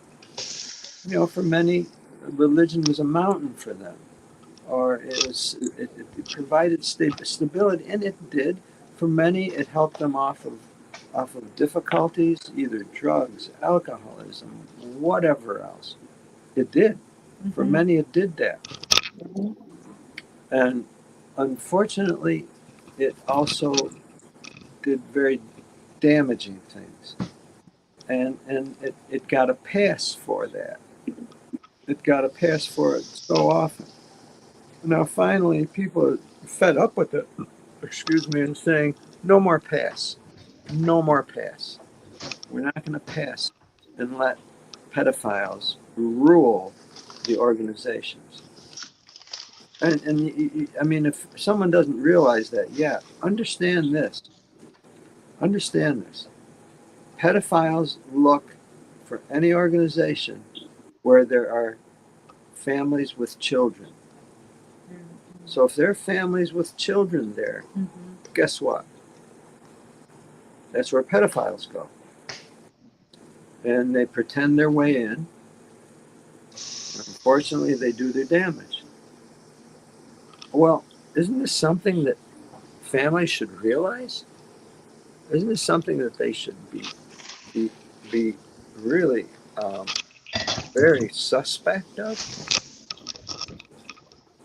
And I think they're starting to be well, honest with you. yes, yeah, I agree. And the reality is too is pedophiles know that they control that too, because they know that the elders or the minister does not want to bring up the infraction. They don't want to make it known, and they know that. They know that they'll keep it quiet, and the elders know that they rely on that, and that's go ahead. I was just going to say that's because religion wants to be seen as being holy, clean, safe place for people to run to. And when that is suddenly disrupted, I think most religions probably react pretty much the same as the Catholic Church and Jehovah's Witnesses, at least Absolutely. initially. Absolutely. Absolutely do. They do. Dallas, you have Budweiser? Is that what it is? No, it's not. It ain't that. It's some kind of German. Oh, okay. I couldn't read it. I bought it. Got it from Ladles. Looks good. If you like, Cheers. you got what? Bud Light, Miller Light. Miller Lite. Cheers. Here I got my. You can clink cans now. Clink. Yeah, we couldn't do that before. Isn't that weird? Oh, I never thought it was weird. I never did. Like, even when I was Jehovah's Witness, I was like, cheers. Even when I was. Right. Me too. Same here. Well, okay, look. Now, what if there are the ones that are still in, the ones that really find security in that organization? They really do. They find security there. And they really would not be comfortable if they weren't under that kind of control. Right. What happened? What about them? I think they'll stay in until they're not comfortable anymore. Wow. So something happens that they're not comfortable anymore. Why would they leave their comfort spot? I Zone. understand. I get it. I get it. Well, would the society make it more comfortable for them? For example, wear what you want to wear, clink what you want to clink, and maybe how about do your birthday, celebrate your birthday. What else? What else could they do? See, I don't think that makes them comfortable. Well, maybe it does some people, but I think it may introduce discomfort because they've been doing it for so long. They're like, wait a second, why do we get to do this now? Why weren't we able to do it before? So then there's a little bit of an opening for some pain. Yeah. You know? Yeah.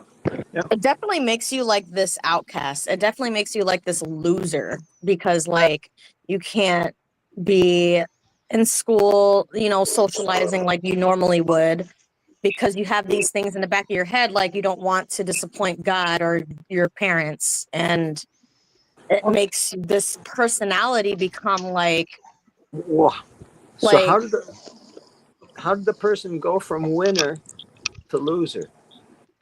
Because before that, didn't everybody feel like we won? We're the ones that are going to be saved. We're the ones that are going to get the paradise. We're gonna get the Well, that's prize. the We're brainwashing, right? That's we're what the makes winners. Yep. How does it go from there to from where the winners is? Oh my goodness, we're the losers. Well, I know Because for we me, find out we've been had. I got tired of the lies. I could see the lies and the inconsistencies. And, yeah, I mean, I saw a lot. I moved around to quite a few different congregations. I saw the nepotism and the favoritism, and So, I just got I tired. I guess got tired of the lies. howdy, everybody. Hi, Apostle Dude. I Hi. say howdy. Hello, dude. hello. Yeah, Hi. a quick hello and a couple of things I was listening to. How you doing? Good. Good. How are you How's doing? everybody? Good. Anyway, yeah. Did you cover that rock? When I try to get in, there's a period of time when I don't follow everything. Did everybody get in on Rockland yet? Rockland is east of Sacramento on the way to Reno Tahoe, Highway 80. You have Thank Folsom, Rockland area. It's about 10 or 15 miles northeast of Sacramento. Thank you. Thank you for the Well, number one. geography. Number two, yeah. So number two is like the toasting thing. I have a theory, and somebody commented and said, I don't know anybody that's ever worrying about toasting. They're just going ahead and toasting. Now, here's the way it works. You have thrown away all the literature, and they're not covering a lot of those old rules very thoroughly. And then you have the older nitpickers. So That's they right. get data back at them to That's right. Watchtower, and they're caving in. They're saying, if we're going to clean this up, we got to tell everybody that toasting's okay because it was stupid to ever say it wasn't. And they do that. I mean, it's getting to be such a clown show, but that's just something I think might be at work in there. And there'll be more of that coming along. There'll be more things like that. Apostle, I said it before, and I really mean it. I think it's like food in the refrigerator that is hitting its due date. Mm-hmm. Yeah, exactly. It's all. I agree. It's all hitting its due date. You can't Yeah. reverse it. There's no reversing. The calendar is not their friend. No, that's right. Yeah, there's not another over a crapping generation coming. I thought it was an interesting take. One of our friends in Virginia, she had an idea that because they're doing so much real estate interaction with the world, especially with this new governing body, because he's into real estate. Well, what do when they make a deal? They clink their glasses, right? They clink their glasses. So the governing body's probably been doing it. So now they've got to make it legal for everybody else. They don't want to be hypocrites. I thought that was really good. They got caught. I don't think that's necessarily the case, Yeah, friend. Like, since when do they care about being hypocrites?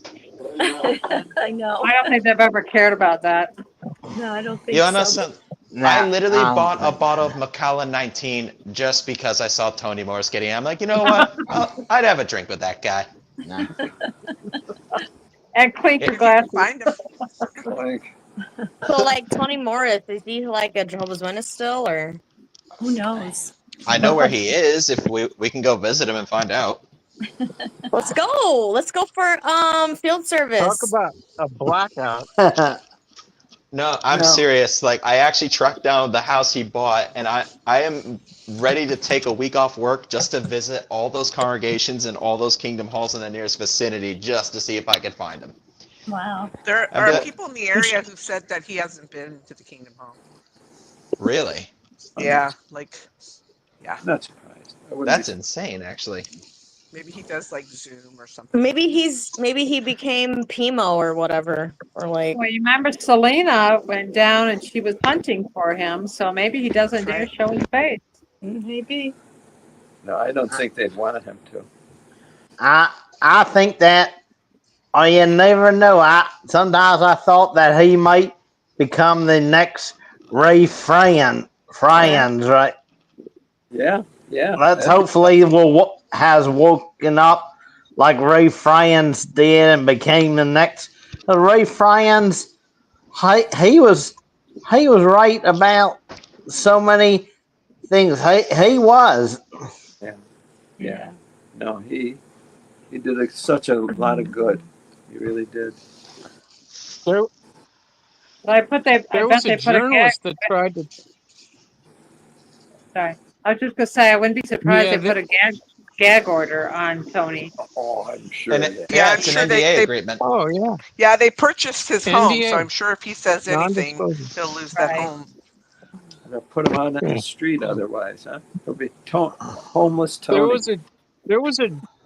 there was a journalist that tried to track him down when they were still in Brooklyn, and he made a few quick comments and just bang right inside the door, and they shut off the journalist. The journalist told the story. So when they're caught in public, man, I don't know. That's why they're up in the compound now. Mm-hmm. Yeah. Yes. Hey, Joe Fran. I'm Yeah. about to take off. Can you guys call me at some time tomorrow? Tomorrow. Yeah. What time? What's good for you? Can we shoot for 5 o'clock my time, or where do you guys live again? I forgot. We're in New York. New York, You're same in time Florida, zone. right? Oh, we're in the same time zone. Yeah, I'm in Florida, so it's the same time. Okay. 5 o'clock. Yes. Thursday. Well, tomorrow's Thursday.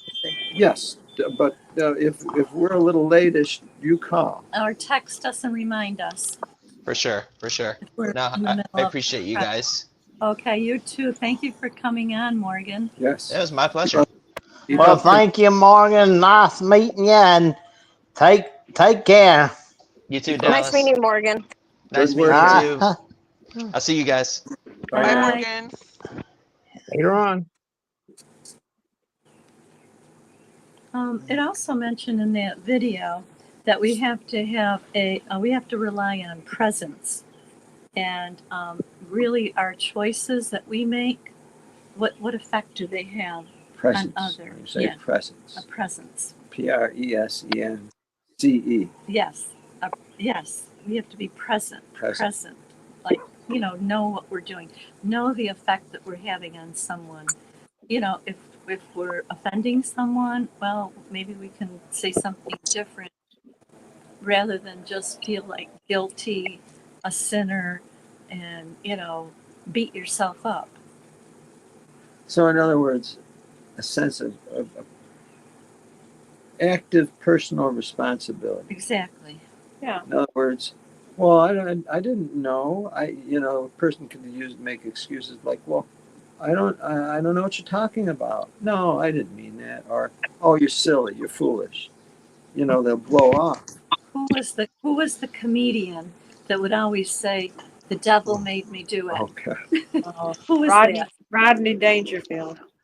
No, it was someone else. No. Flip Wilson. Oh, Flip Yes, Wilson. Flip Wilson. Flip Thank Wilson, yes. you. That's it.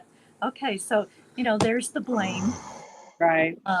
For not taking personal responsibility for our actions. Like, oh yeah, that was a stupid thing I said, and then learn from it. And beyond that, it's just noticing. Right. How about just noticing?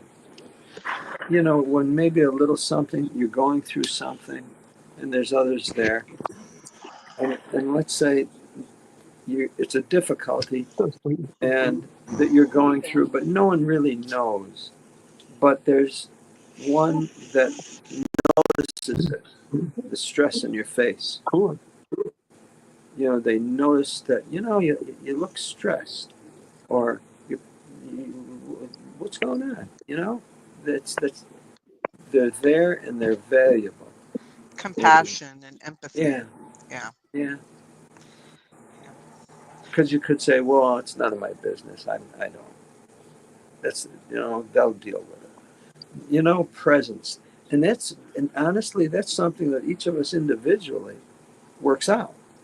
It's our brand of presence, our personal brand of doing that.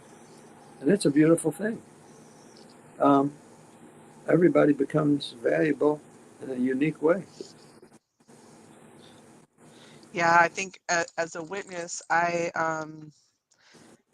didn't often consider how my words would affect non-witnesses, because I always felt like I was the moral superior, so whatever I said was truth. So, they had to listen, even if it offended them that I had the truth and they didn't. And yeah. Yeah, we found out when it irritated them when they slammed the door. Yeah. Or when they would try to preach to us and we would shut the door, we would, we can't take your literature, we can't listen to you, but you have to listen to us because we have the truth. And that is, that's not being present or curious or compassionate. No, I get your point. That was, I saw something wrong with that. That's unacceptable right there. Yes, you're right. You're right. No, I mean, and I'll bet that I felt inconsiderate. Felt good about doing that. We probably did these things and just did it because, well, this is what they say is the right thing to do. Honestly, I felt inconsiderate. Sorry. Yes. There you go. Inconsiderate. Disrespectful. I was so like, delusional. that's a good point. I was so delusional at my height of, peeniness when I pioneered that I never felt inconsiderate, because I'm like, I'm saving your life. You got to listen to me, Listen to me, baby. Which is crazy because, dear. it just, there's no heart. It's all just pushing and shoving things down someone's throat, And then if they don't want to be a witness, then we have to cut off the Bible study or cut off discussion with them. Marissa, what about wipe the dirt from your feet? Exactly. You know what? Oh my gosh. I just like to butt in real quick, because whenever I would preach and teach out in the ministry and stuff, I would always put onto them, oh, well then how will my disability be fixed? And then I put them in a spot, because then I show them my hand. You see a beautiful woman that has a disability. It's like, oh yeah, that's a good point. And then they start questioning. And then I think, oh yeah, I'm saying the truth. All right. This is the truth. Boy, you learned well. Yeah. Well, there was one sister I worked with. I thought she was so brilliant because she knocked on the door and there's a man who answered, and he wanted to talk to her further. And she said, well, you'll have to find me the way I found you. Oh, yeah. And you talk about an arrogant response to a genuine inquiry that someone had, or he wanted to have a real discussion, and she just shut him off. And I think it's because he had more education than she did. And so that was the way she shut him down, So there's a level of cruelty to who I was as a witness when it came to connecting with people outside of the organization. It has to be recognized that this really was nothing more than a very big experiment,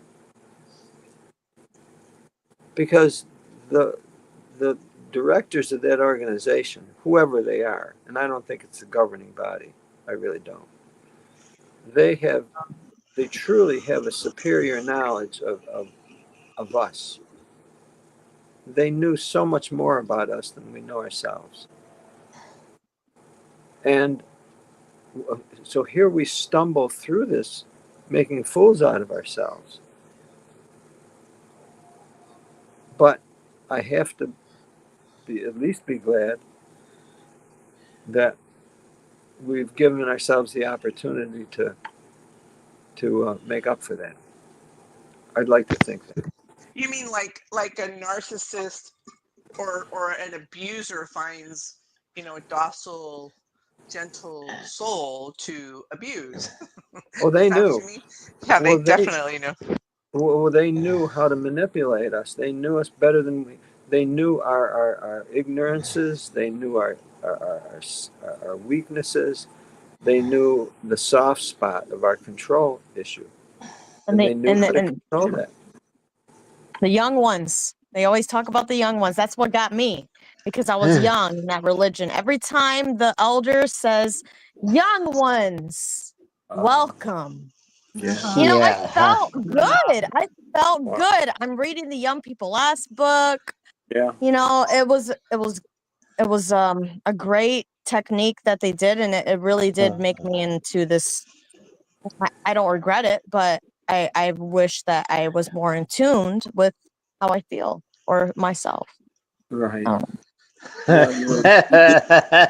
Well, see, regard is good. They highly regarded. They were showing high regard, which is good. I mean, it's good to show high regard for each other, but boy, oh boy, I wish they were more honest about it. I think they were manipulative. I don't know that it was high regard. Absolutely, they were. It was regard, but it was manipulative. That's so true. That's so true. See, the regard was good. I mean, see, the honesty is what we're having to go through with politics and government as well. And it's like, why won't they at least be honest with us? Mm-hmm. No one was honest. And they say if you're being lied to, you're either going to become a liar or you're going to seek what's true. And, and I don't think anyone here is working at being a liar. I just don't look at Jehovah's Witnesses. I mean, the average earnest people, yes, but those at the top, I don't see anything altruistic in them. Oh no! Oh, it's I think everything they did was for a purpose. It was to manipulate and lead people around like a ring in their nose. Absolutely. Absolutely. Bottom line, especially for money. Yeah. Hello, Wild. Oh, hey, Joe. How's everybody doing? Wow. Hey. I like the way Dallas introduces everyone. Y'all used to think I had a Southern accent, but when I heard Dallas, I was like, damn, now that's a Southern accent. But yet I'm Pennsylvania native, but with some North Carolina heritage in me. Wild, you better work on it. I tell you, he's advanced beyond us. But see, we can corrupt anybody here in North Carolina. That's why I'm trying to get Joe Fran back down here again. We worked on him pretty good that first time, Dallas. I got to get him back down here, teach him our language. We have to interrupt our program that they're having really bad flooding in North Platte, Nebraska, where Debbie Moore is. Oh my goodness! So there's been a lot of floodings around the country. There have been so much flooding. So now they're having one in North Platte. So that's online, and we hope all goes well there with everyone. Yeah. We also have another picture, if Shauna can pull it up, of okay, so this is John Marciano's dog Bella, and Bella passed away a few weeks ago. Suffered, but the good news is that they adopted Dina. So here's Dina, and they just got Dina a little while ago. Sheesh. And I think Dina is 4 years old. Wow. So our hearts go out to John Marciano and his mother, and now they have Dina to fill their life. Yeah. So anyway, thank you, Shauna, for showing those pictures.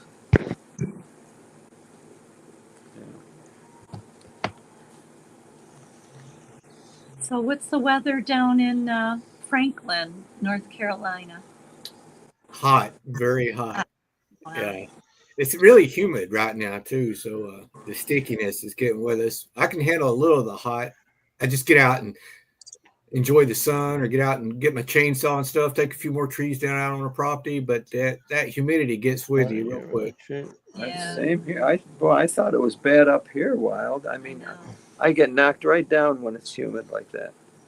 Yeah, and the humidity in the mountains is a bit different than it is down in the valleys and lower areas. So it's I think I can handle the humidity down near the beaches in the lower area than I can better in the mountains when it gets really hot. I believe it. Wow. I believe it. What's different in the mountains? What do you think is different in the mountains? Air's thinner. I just think it's the way the mountains hold in the humidity and stuff, just bunched in. And it's like, I don't know, it's hard to explain unless you. Well, I think the air is going to be a little thinner too, Wild, don't you think? Yeah, with the thinner point. air too. Yeah. Not as much oxygen. You get down near the lower area, and it just seems like it's more oxygenated. I guess I'm trying to Well, say. they say being by the sea and the ocean is more, you get more negative ions and everything. Yeah. And maybe there's more of a breeze there without all the trees around, maybe. Could be. I'd like to comment on something that Fallon said a while ago about how good it made her feel when they would say, welcome to the young ones and stuff. This goes kind of along with the video you showed about sin and stuff. You know how they talk about, we get the word spelling from the word spell, like cast a spell. Oh, yeah. So words have power. And I know Joe and Fran covered this many, many months back. But when you talk about casting a spell on somebody, it ain't really just the magical aspect. It's talking about what it does to a person internally. And if you say something good to them with a good word, words have power, right? It makes them feel good, sort of like what Fallon was saying. But now let's think on the term sin. What does it do to us? I know when I was going to the meetings and it'd say undeserved kindness. How many times did we hear that? Oh, boy, it makes you feel you're unworthy of anything. Yep. I hate that. Yep. Imagine what that would be like if I was talking to Joe and Fran and I said, Joe, I'm going to extend my undeserved kindness to you. Yep. But Fran gets my kindness anyhow. I'd say take a walk, buddy. Yeah, there you go. You see how that would make somebody feel. So now compare that to telling a kid. And I'm going to go back to David Allen. He was raised a Catholic. He was a very good comedian. I guess he's dead now. I love watching his old stuff. But he talked about what it was like being a kid. And when he was old enough to understand what words meant, and the first things he can remember saying is, do you know that Jesus died for your sins? And he's like, I wasn't even born then. How can he die?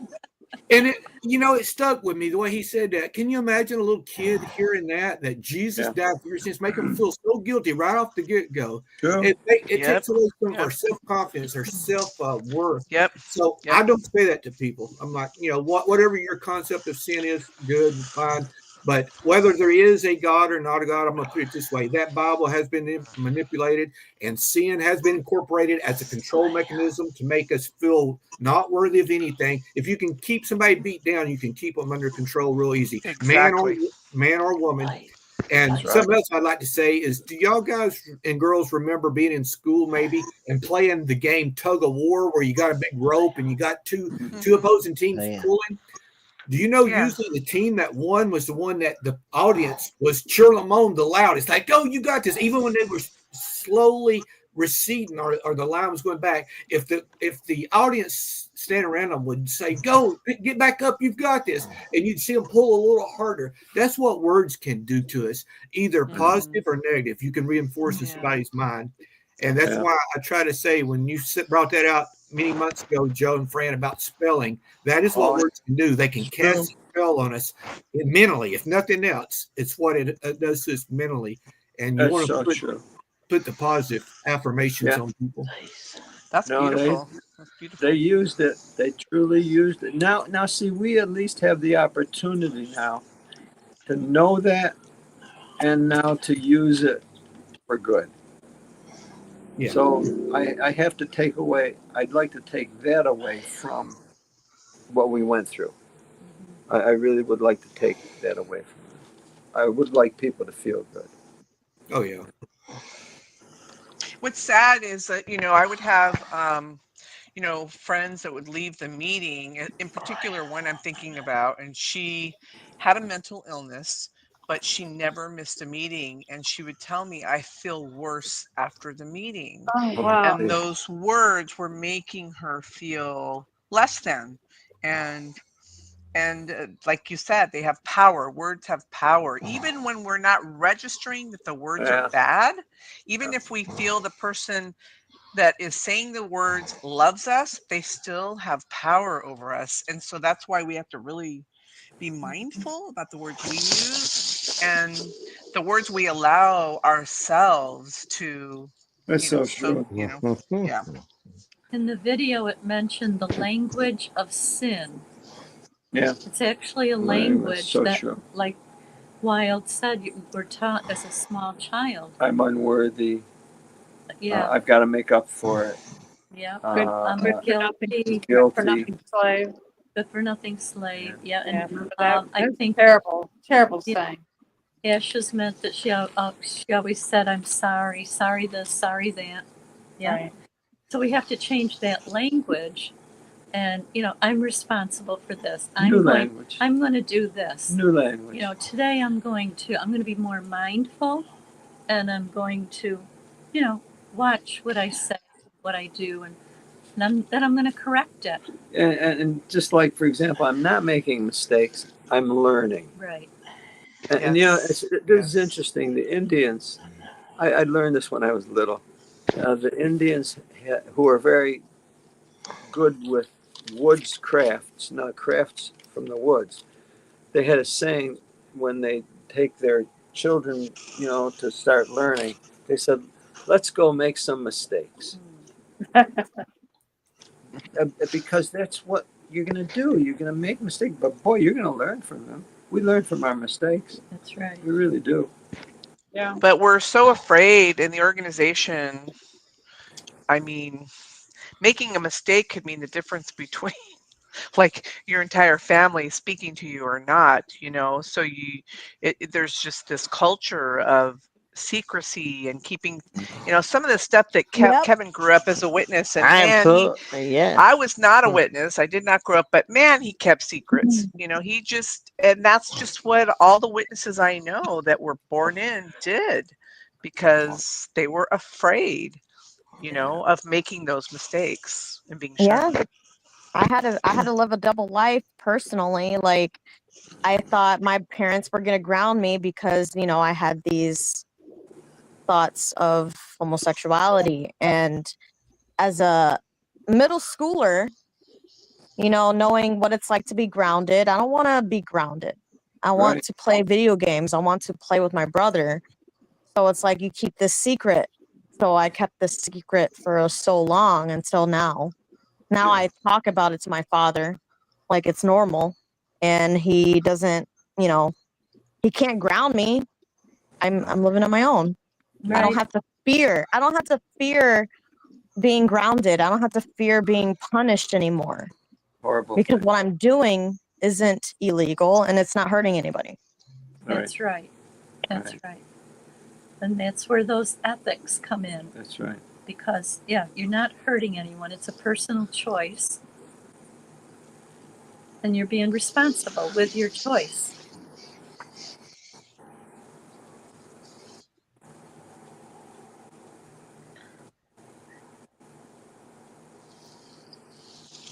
What do you think is going to replace the Watchtower organization for people? You mean the ones that leave, or the ones? For ones who, let's say they like the idea of social. They like the idea of social interaction with each other. Right. But they don't.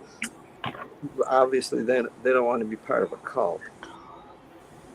But yet they still want the group interaction. I think that's why so many are in. Well, but what if someone wants to be in now, but they don't want to be in a cult?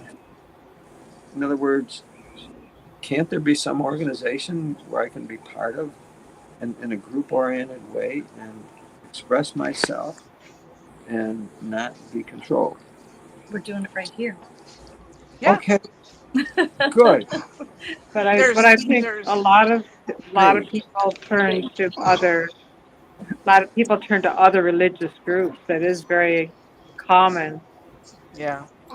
for ex-witnesses to just go to another religious group. Yeah, they're discovering, they're hacking. Just want to say hi to Gail and hi to Linda. Hi, good evening. Hey, Hi. wow, I like your look. Hi, Linda. You look cool, wow. Yeah, I only do this with the glasses because I got word to me that an elder was checking into me, so I'm hoping they see me on one of these things. Now I'm gonna give them a hard time. I'm gonna make them provide witnesses that that's me. You're incognito. Elder. It looks cool anyway. Somebody's got a YouTube off. Hey, Gail, Linda, do you have your YouTube on? No, it's off. Okay, wait a minute. Linda, Hold it. do you have a YouTube on? I'll shut it off. Because started getting. How's that? I shut it off. How's that? Okay, beautiful. Perfect. Thank you. You're welcome. So, what did you think? Welcome. Huh? Hi, Dallas. Well, hi there. Hi, Elaine. Elaine's saying hi to me. Are you asking me or somebody else? Oh, I thought you came on. I was wondering if you had any thoughts. Me? I wrote something down. What the hell did I put if I wrote something down? Hold on. She took notes. Now she got to find them. I don't know where I put them. That's all right. Take your time. I took notes too. I'm mentally disturbed. I'm sorry. Gail, we're trying to break you out of your shell, Gail, and we'd like to hear from you. I don't know where I put them. Oh dear, they're probably on top. Something. Oh, I got them. Oh, I was going to say, check the refrigerator. They're on top of the trash. That's what they probably belong. They probably belong in the trash. I have an update. Remember the elder I brought up last week? Why am I still echoing? I shut everything off. The elder I brought up last week, he had the 2 wakes, a memorial at Boston Hilton, which is a huge hotel in Boston. And now, Saturday, I got invited to the memorial at the Kingdom Hall Farm. And then they're having a huge public gathering at his restaurant he owned. So talk about hypocrisy. He's acting like he was one of the governing body. Yeah, governing body. Are you going to go, Gail? No, I couldn't stand it. No, because I went to him on an issue with my daughter, and he told me it was a domestic problem. Terrible. Yeah, they don't want to get involved. No. Oh, I wrote down about free will. This is for me. I'm not telling anybody else, but this is me. I talked about free will, for what free will means to me. And first I wanted to say what I was taught when I worked in the mental health field. It's not what you say, it's how you say it. And I firmly believe that. You can make something sound terrible, and you can make it sound lovely. Totally agree. That's all I have to say. And you're right. Energy your words. You don't want to have negative energy out there with negative words. So you have to. I got spoken to my girlfriend in Florida. You know, she can tell me. She can tell me off all the time in a good way. And she said, Gail, she said, you're too outspoken. She says, you got to be more. What'd she call me? More compassionate and kind instead of being. Well, it's the Italian. I'm kind of a tell it like it is person, and I can be a little coarse sometimes. So she talked to me about that and watching my words carefully, because I can be fresh. My grandmother yelled at me when I was little. She said, "You know, your tongue will cut through wood." She goes, "You have to be careful in how you speak to people." That's a good one. I love the way you speak, though, Gail. Who's saying? Oh, thank you. You set your boundaries right there. That's one thing you're good with. Me? Oh, that's a strength right there. Well, I was told I was very intimidating when I was a JW, and the elders wouldn't come near me. I don't know why. Because I think they were afraid I was going to, you know what? Because a lot of them are stupid and they're not educated. And I was a corporate Be more historian. clear. I was a corporate historian, so I knew my history, and they never would call on me when I commented, but I kept my arm up till they did, but they would never call on me. That's okay. Well, anyway, I was talking about free will and what it implies to me. Free will to me, I have the ability for my own path and determine my own fate. And it gives me the capacity and the ability to choose between possible courses of actions, good or bad. And I am solely responsible for my actions. I can't blame anybody else. And I believe free will is linked to the concepts of moral responsibility. And my dad taught me that too. You're responsible for your own actions and don't blame anybody else. Very good. Amen. Good job. Amen. Hey, Yeah, because I don't blame anybody for how I turned out. I don't blame my mother was mean or they were mean to me. No, I don't blame anybody for how I turned out. It's my own. I have control of myself. I could blame them if I wanted to, but I'm not going to. Well, that's agency. See, that's the sense of agency. That's agency. Beautiful. What is it? Agency. Agency. We talked about agency. It's your Oh, I thought you talked about aging. Well, that too, but I didn't mean that. Agency. Hey, looks like Seth has a new do. I was going to say, is that Seth? Here I am. Send me. You got the sideburns. Got the Elvis sideburns, yeah. Wow. You're looking I'm doing spangly. this. Some of the other bus drivers, we said we're not shaving till school starts back, so I a little late. So It looks but, good. hey, or I could be growing my beard to join the witnesses again. You know, since they That's can do right. that. You have a beard to be a witness. Yeah. Did you color your hair? Seth, did you color your hair too? Your hair looks darker. No, it's the same color. Oh. Yeah, It changes with the light. I did do a hair treatment the other day, so that may have changed it a little bit. Yeah, it looks a little darker. It looks good. Hi, everybody. Who's going to the convention in this group? We are. I know Fran and Joe. Are you going, Dallas? I won't be able to make it. Oh, okay. How about you, Seth? Seth, are you going to the convention? I'll be going virtually. We've been wanting to go and trying to get the plans in order, but just money wise we're not going to make it this year. Oh, okay. Maybe it'll happen again. How about you, Fallen? I think you're might. muted. Oh, she's muted. Ash, you're muted. Oh, sorry. Are you going to what the is this convention? Is this in Florida? No, Massachusetts. No, Massachusetts. When is this? The first, second, and third. Oh my goodness. We've been telling you every week. What did I think it was in Florida? I'm sorry. Well, there is one in Florida, There is one in Daytona. Florida. But the one we've been talking about near Boston, Ash. Yes, I remember now. Okay. You're going to have a quiz. We're going to coming quiz you soon, later. so yeah, I need to get I know you sent it to me, Fran. I have to look at the message again. Okay. Marissa, are you going? Marissa and yeah. Kevin, are you guys going? No, no, we're not. Oh, okay. We'll go via Zoom. Are you going? Me? Yeah. Yeah. I'm 2 towns away. I have someone coming to stay with me. Oh, nice. Okay. Yeah. Some Well, young if it's girl in from Massachusetts, then yes, I should be there. Okay. Cool. Wow. So, hi, Linda. Hi, Linda. Hi, Linda. Hello. Linda. Hello. Linda, are you going, Linda? No, I don't have my real ID. Oh. There was some delays and stuff, so I'm not going to be. Too. Yeah. That's not bad. So I'm not able to fly, but I was checking into taking a bus and taking a train, and So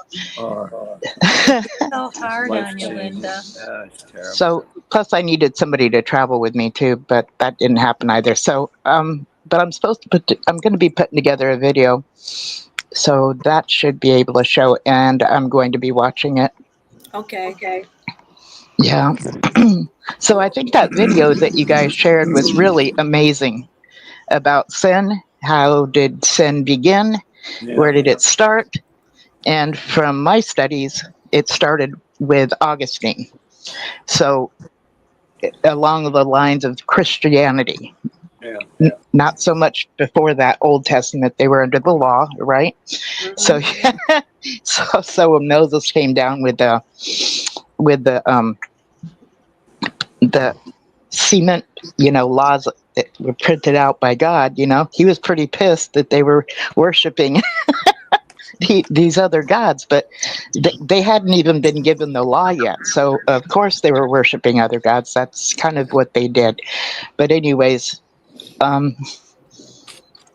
whole thing about this sin is that Adam and Eve were deceived.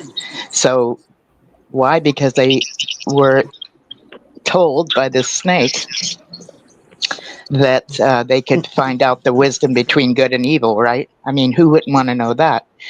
And some stories will say Adam was off somewhere else and Eve was like, the naive one, the weaker vessel, the more able to be deceived. But there's also versions that will say that he was right there with her, so that implies that he too was being deceived. But so that separates people from God. So the whole thing about Christianity is trying to become in relationship with God again.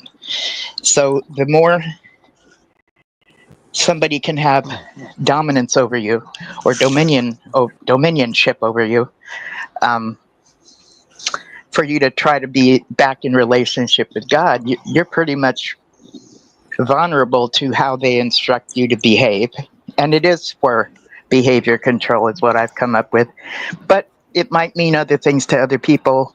And then we get into ethics and what is ethics, different things for different contexts. And of course, the Bible has its versions. And then, of course, it's been pretty bastardized. So what it is today is definitely very different than what it originally was in the 4th century. And even that story itself is pretty gnarly because that was like they laid a whole bunch of holy books on a table and these men of God were told, okay, look through all of these and you guys decide which is authentic and which is not. And at that time, many people would write out holy writings. That's what they were called, holy writings. And many people would just add a name that had more prominence rather than their own name to make their writings more valuable. So a lot of it was plagiarized. And when you think about it, I mean, even in the Watchtower, we were taught that there was only like a few people in town that were taught to be a scribe, right? They'd be sent to scribe school when they were like 4 or 5. And then they would learn how to be a scribe by the time they were an adult. So, so those towns or cities or whatever you would call them usually only had 1 or 2 scribes in that town. The rest of the town did not read or nor write. So it's highly unlikely that Matthew, Mark, Luke, or John may have written those books unless they were one of the scribes. But that gets into history. So if you get a chance to look at the history of Jesus and or the Bible, you'll find out a lot of different things, that just how different the original came about to how it is today. And then of course King James stamped it. It wasn't written by King James. It was simply stamped by King James as being authentic. So once those guys spent over 100 years fighting and everything to come up with whichever books were supposed to be in the New Testament, then they came up with it. And King James gave it the stamp of approval. So, ethics. I heard that King James was gay. He was, yes, this is true. This is true. Very, very hard to find in research, but it is, yeah. Thank you for bringing it up rather than me. No. Was she ashamed of being gay? No. Back She's then, no. It was a common thing.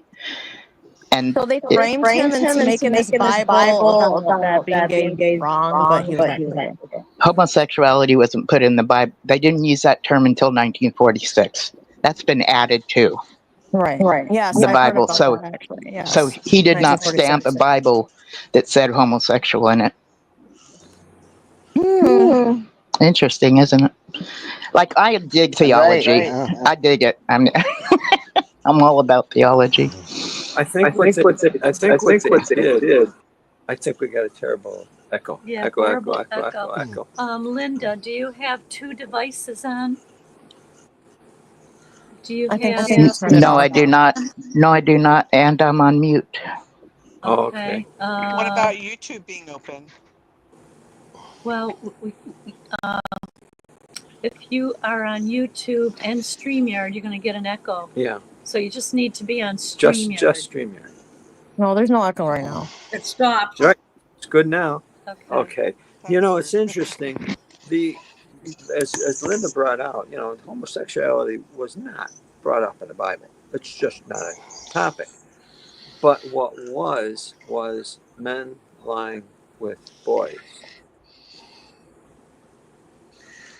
So in an attempt to hide that practice that they so loved to do, they made a replacement and put Reputation.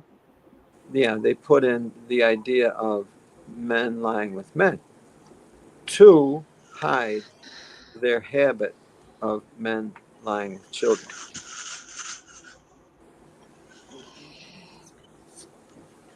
So that's one of their little tricks that they played to hide their practices. Just like the Watchtower. What do you know? Yeah, that's right. So I mean, these are things we're coming to realize and find out, and so an adjustment is needed. An adjustment is taking place, and you know, a lot of people are upset because of these things that are having to take place. Like some people don't like to make change. Some people don't like to change things at all. Others like change, and I think that's probably one of the biggest problems. Is whoa, okay, honey, bad cramps. Sometimes you get cramps, leg cramps. Fran got bad leg. Oh, they're awful. Yeah, they're really, cramps are awful. There was a time culturally that men would take like teenage boys into their homes. Yes. And kind of mentor them. Yeah. But the arrangement and understanding was that they would also be sexual partners. Yeah. But these were more, not so much little boys, but kind of after puberty, whereas real pedophilia is supposed to be before puberty, when you get down to it. But still, children are children, minors are minors. So there was an like the centurion. Officer, whatever, that came to Jesus and said that he had that his slave at home was sick. Now they were not allowed to marry. That's exactly what he had at home. He had a teenage young man who was ill, and he truly loved this guy. And asked Jesus, look, I know how this goes. I know the thing of command. All you have to do is say so, and it will be done. Yeah. And it was. And Jesus didn't go, let's pray the gay away first or whatever. It was an accepted thing of society at that time. And I'm not claiming that it's acceptable or not. I'm just saying culturally that was an acceptable thing at the time. And Jesus did not hesitate, but yet healed him. This partner of this I'm not saying it right. Centurion. Centurion. Thank you, Yeah. officer. It was part of like the service of the. I don't know how to explain it. Yeah. No, that's such a good point. Such a good point, Lynn. You know, when we do this research, you know, it allows us to modify our own personal beliefs. And see, that's agency. We have every right to modify our personal beliefs. Every right. And, you know, God, that's my beliefs are mine to modify. Yours are yours to modify. I will respect those. I'd like you to respect mine. Mm-hmm. It's when they're mandated and when they're forced and when you're punished for these things. You know, that's religion. Religion's done that. I think we're entering a time where people are becoming more understanding for each other. I agree. I feel very safe here with all you guys. Like, I can speak out and actually talk about this. This is something that, like, you know, I'd want to express when I was in school because, you know, I didn't want to get grounded, you know.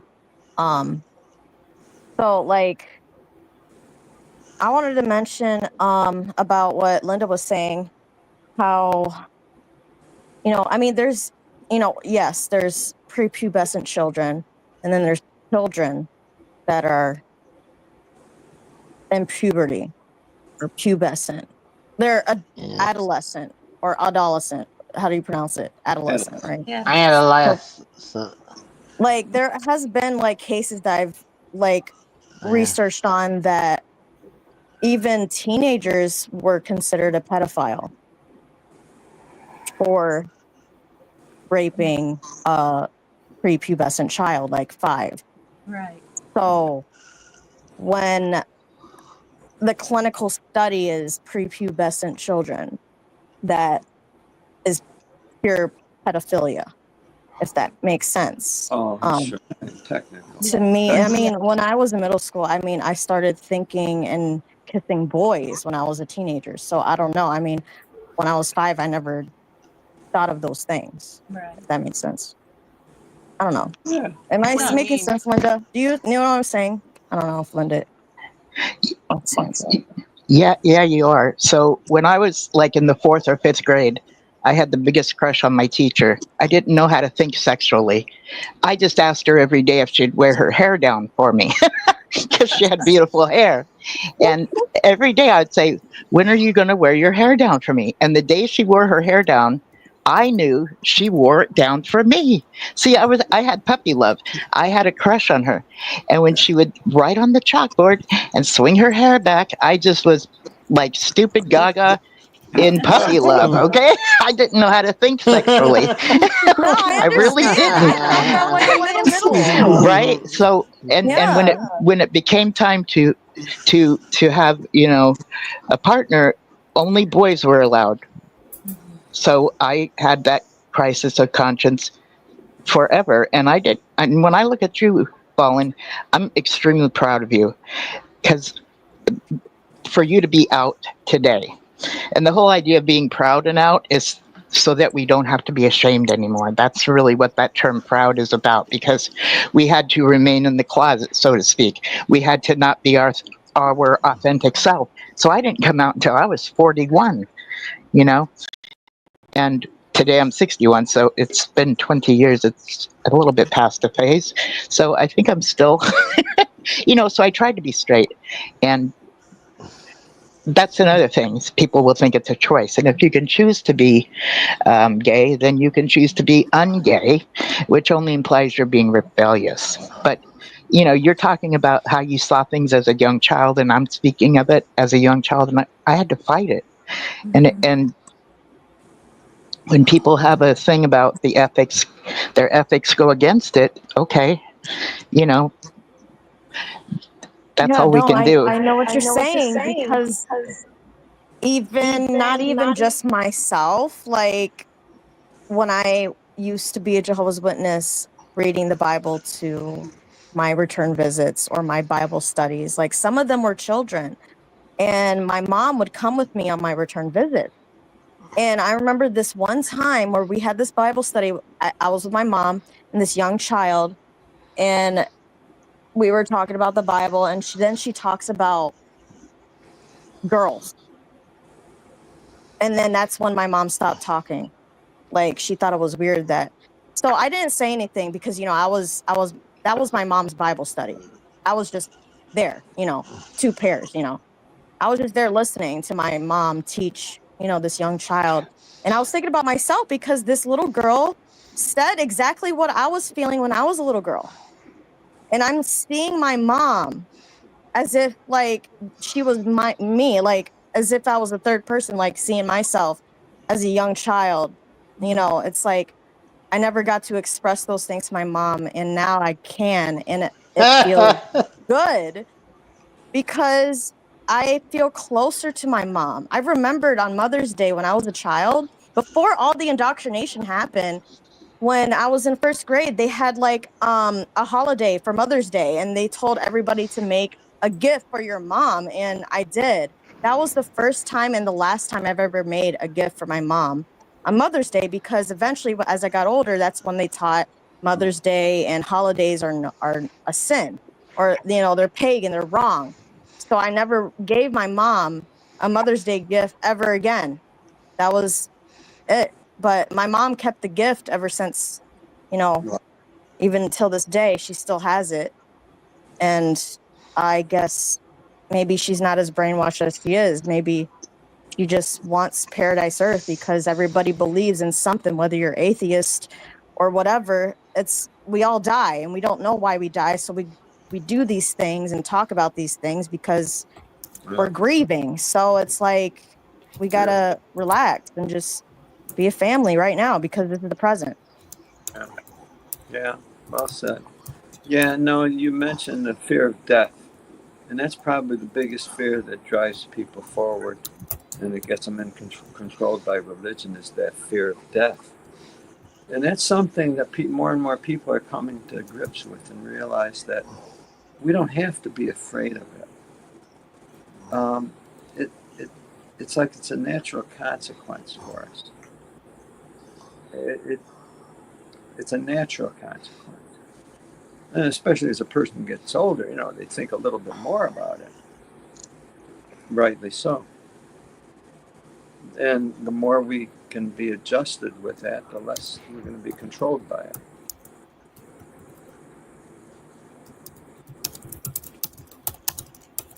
And I appreciate what you mentioned, Fawn. See, and the other thing too, and this is interesting about humans, we're mammals. No, we're not fish. We're mammals, like so many other creatures. Heck, whales are mammals. Cats are mammals. Dogs are mammals. Mammals. And the definition of a mammal, basically, Jordan Peterson gave the definition of a mammal. He said mammals are genitalia with legs. That's what we are. That's our reality. In other words, there's a purpose for us with that. And coming to use those things in an ethical and an understanding and a compassionate way is what we're all about. That's what we're all about. Religion has done a lot of damage to that.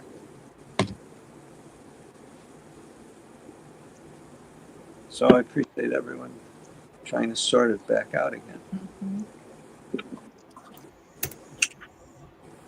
Thank you, Joe and Fran. Yeah. Everybody on here. You guys great.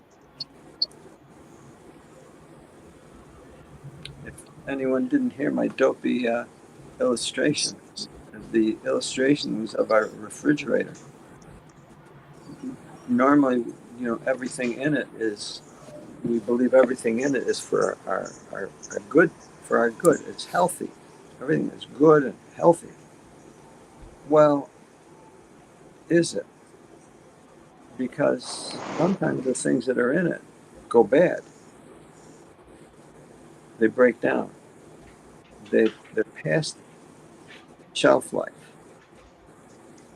They're no longer good. Maybe they're probably toxic. So what do?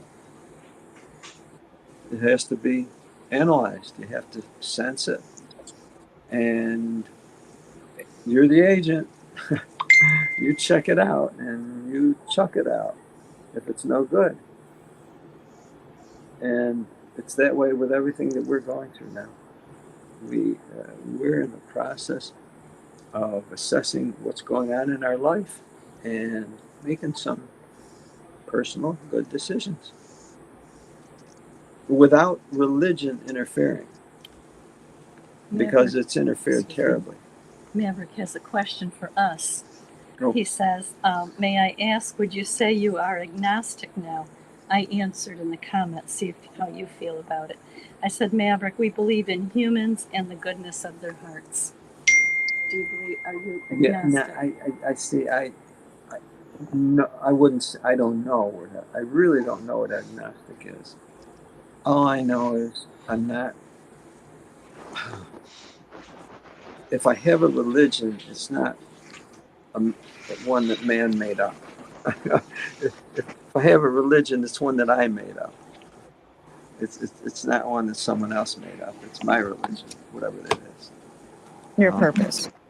Yeah, and But you base it off of real life, though, right? Like the ocean, the stars, the moon. Like we're talking about not just your way of life, but like how the life works. Like, why is it that we see dogs all the time and they exist all the time, but T-Rexes don't anymore? Or like, the existence of like the fact that the moon and the stars are going to explode and eventually this whole earth is going to be gone away with. Like you know what I mean? Like just big questions like that. Like I think about like, yeah, I know my purpose. Yeah, I want to see my arm fixed. I want to be living on this planet, maybe even see the dinosaurs, maybe even, be at peace like what that Bible says. But like, I also consider other perspectives because at the end of the day, I don't know what That's happens it. after I That's die. it. Right. That's it. I don't know, and honestly, I do not need to know. We just need to live our life now. We've got the life that we're given right now. We don't know what's going to happen after. I don't know what happened before I was born. Yeah. Do you know what happened before you were born? Where were you? Maybe you were somewhere. I don't know. Some people know. feel that they had an existence before they were born. I don't feel that. But Maverick said an agnostic is someone who neither believes nor disbelieves in the existence of a god or gods or the supernatural. Oh my goodness. Oh no. I believe in supernatural, but I really do. I believe in, because there's got to be super. If I'm natural, there has to be something above me. There has to be. Otherwise, I'm it, and I'm not it. And then we should worship you. So absolutely. Oh my God. I gotta weigh in on the agnosticism if I can. If you go back further than that, we're all agnostic at one time in our life, because Gnosticism is knowing, right? Agnostic is just the absence of you don't have enough information to know. Right. So actually, there's a difference between agnostics and atheists. A lot of people try to group them together. But a baby, when it's born, has no knowing of nothing, of the world, of a spirituality, of a religious. So we all start off as an agnostic, and then later on, you might swap over either to an atheist or supposedly knowing or revelation to you. But we're so agnostic. Some people try to portray it as something bad. It's just you don't know. I'm willing to say I still class myself as agnostic, not an atheist. not an atheist. So like, and like you say, Wild, you mentioned that our beliefs would develop. Good. Develop beliefs. See, but the problem comes in, government says, we want your beliefs to stay the same because we can control you better if your beliefs are fixed. So here's this religion here. This religion is going to fix you right up and it's going to make sure your beliefs never change. And we're going to be able to control you better. Okay? and Makes me so sad. And Joe, that's what religions do. You know that song that came out years ago, "Don't Fear the Reaper" by Blue Oyster Cult? It came out many decades ago, but it was talking about that, about death and not fearing it, and that it's an eventuality that's going to happen to everything and everybody. And I've noticed one thing: the more you get away from religion, the calmer you become. You no longer. And I'm speaking strictly for myself, but I think I've picked up on you as well that death is not as fearful as people tried to make it, and it's an eventuality. Animals, it happens to them. Insects, mammals, fish. Yeah, people. I guess It's going. so. It's going. I recently had somebody die recently, and he was 10 years Well, old. that's devastating. Yeah. Like this was like last week or 2 weeks ago, and this was my cousin. Yeah. So I mean, hearing this kind of like is a big like thing to swallow because I don't think he should have died at 10. I think he should have died at like 90. Yeah. I want to tell you, sorry to hear about your cousin. Yeah, and you know what else is interesting is that they autopsy him, meaning like they took all the organs out. Why did they do that? Because there's a lot of like organ trafficking in the like third world countries or whatever. Like you get organs and you can like it's money. Like it's fucked up. He's in the Philippines. Huh? Is he in the Philippines? Yes. Okay. I'm half Filipino. My mom's Filipino. Right. Okay. So it's like I have a different perspective because I have a family that's like, if it wasn't for my mom being born in the Philippines, I wouldn't exist, right? We're talking about being existing and the meaning of life. Everything happens for a reason. So she came here to America and immigrated here. So like, that's great. I'm blessed, but I still have this empathy inside of me thinking like, I know my cousins can have a better life because why is it that they exist there living in shacks or like, you know, it's a whole different life. Have you ever seen reality TV shows like 90 Day Fiance? You see like a lot of like Filipinos marrying like Americans or whatever, or even just, it's just how the system is. It's not the earth. It's the way humans are creating the society. It's just, it's not nature. It's human ideology. Well, I understand what you're saying, Fallen, and I agree. 9 years old, that's not long to experience life at all, right? And No. here's the thing: is no matter how much we wish or want something to be, you mentioned the word reality. It don't make it our reality. We can wish for a new system, a paradise. We can wish for a heaven. We don't know that there's not. We don't know that there is, but it's still life. Life hurts. Life is cruel. REM came out with a song many years ago. You may know the band REM. Everybody hurts sometimes. No matter how much we don't want them to. That's true. We're all going to hurt. We have to face reality. My wife's mother just died a couple of weeks ago. So it's my mother-in-law. It was horrible. But I looked at her body, and the way I feel now, that term "rest in peace." To me, she's at peace. That show Arrow, I finished up the series on it. It ended real good. I don't want to blow it for anybody, but it ended real good, talking about death. And he's like, dying's the easy part. The hard part, the heroes are the ones that have to continue going on. They have to keep living life for the ones that passed away. They have to take care of their problems, pay their bills, their taxes, settle estates. And as bad as we hate to deal with that, we can't run from it. We each got to do it. And I looked at her laying in that casket, and I was like, that's going to be me one day. It's going to be all of us one day. So don't I'd rather know that I lived my life instead of simply existing. It don't matter if it was for a few years or 90, 100, 130, whatever my allotment may be. But that's what I try to stress to everybody. We don't know if there's anything beyond this. It could be, I don't know. But we know we've got now. Make the most of it every day. Exactly. Exactly. Right on there, and not just wait for some afterlife that's probably ain't gonna exist anyways. Yeah, Dallas, and I agree. That I don't think even that promise afterlife that you be playing with the pandas and with your own panda cub.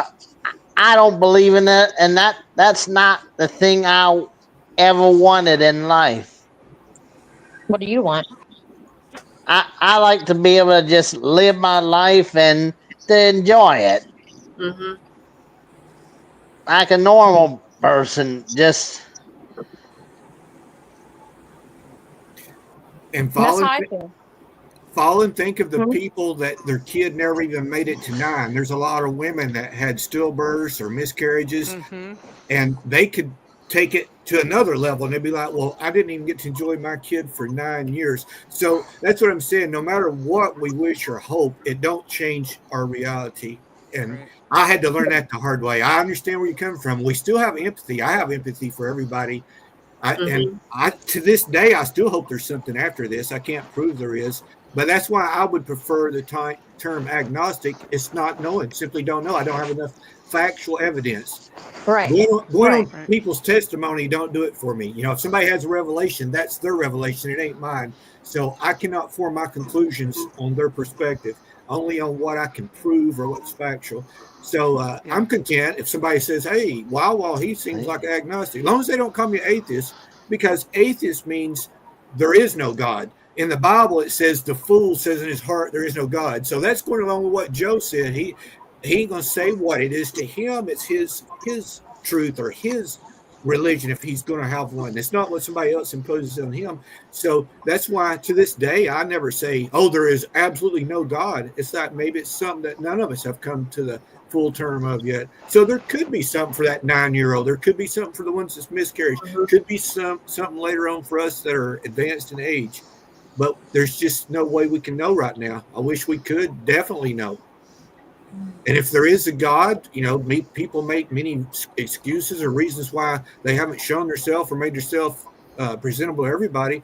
But that was one of my big drawbacks on religion: is why is it always people that are hid? Why does God make it such a huge thing to conceal itself from all mankind if He's going to reveal Himself? I say His; it could be His, her, they. I don't get hung up on that. But why go to so much trouble to hide yourself and yet show yourself to one person? 2 people. It's like it's not fair to all the rest of us. When people talk about fairness and justice, There is no fairness. yeah, No. there's no fairness there. There So is I'm no- content where I'm at in my life. I can only speak with me, but I do understand the empathy part. I yeah. agree. And I think I'm sorry. I don't care what situation anyone's in. I mean, I do care, but what I'm saying is everyone has something to bear.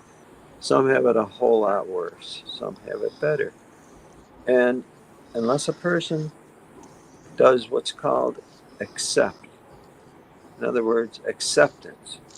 Acceptance is the one thing that's going to make them feel that I don't need something else. Because if a person needs something else and they never get it, that's total frustration. Acceptance says, I'm good. I'm okay. I'll do. It'll be You know, fine. I want to say that living in like, well, at least my experience of living in poverty, like poor, it was not totally bad of an experience, but you know, when you're washing yourself with laundry soap and you get to see how, I don't know, it's just that's where the empathy comes in. And, you know, it's like, yes, like you can survive, you can thrive, but like realistically, like scientifically, what's healthy, I think about like, um, it's like that's the ideal, but it's imperfection. That's this life. It is what it is, and Acceptance. I'm just, I'm just, Acceptance. it is what See, it is. I'm going to I make want whatever. to I want to encourage you to take the time to mourn. I mean, I value what Wild Wall and everybody has said. You know, there are situations that are worse, but this situation with you, your family, a young boy died. Take the time to mourn. Take the time to mourn, because this is definitely mourn worthy. And I understand your concern. A lot of people don't realize that the Philippines is like a third world country. Yeah, it Even is. though it's part of the even though it's part of the U.S., it's very there's a lot of things that can go on over there, and I Oh, yeah. understand your concern about the organs and everything. And, But I and just wanted to encourage you to do that. I hope I didn't interrupt, but I understand, Lyndon Fallen. I understand because something about the Philippines, because of having because my cousin's wife is from there. My cousin has a full Filipino wife, and he has children too that are half Filipina.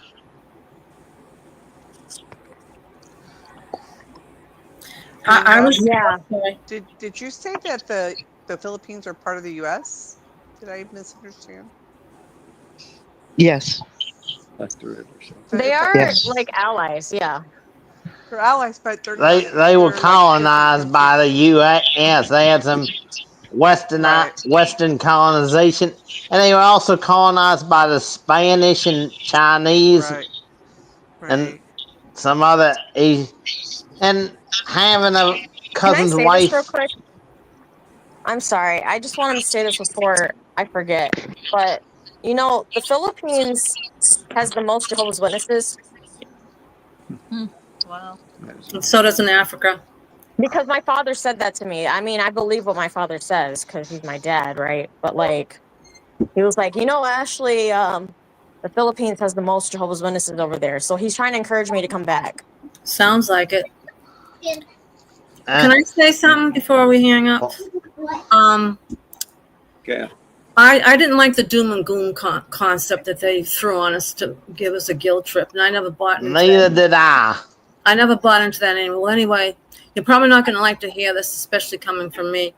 I mean, all of us, we're not going to get out of this alive. None of us are. We're all going to face death one day or another. Well, anyway, a few years ago, I didn't care if I died, and my friends and family did not understand that. I was just sick of being sick. I'm a 2-time cancer survivor. I just didn't care if I lived or not. But now I met somebody, and I'm happy. I don't think we're meant to be alone. I was kind of lonely too, but I didn't admit it to myself. But now I really admit I was lonely. I don't think we're meant to be alone. None of us. I don't care what you are. I don't think it's not normal to be by yourself. You need somebody.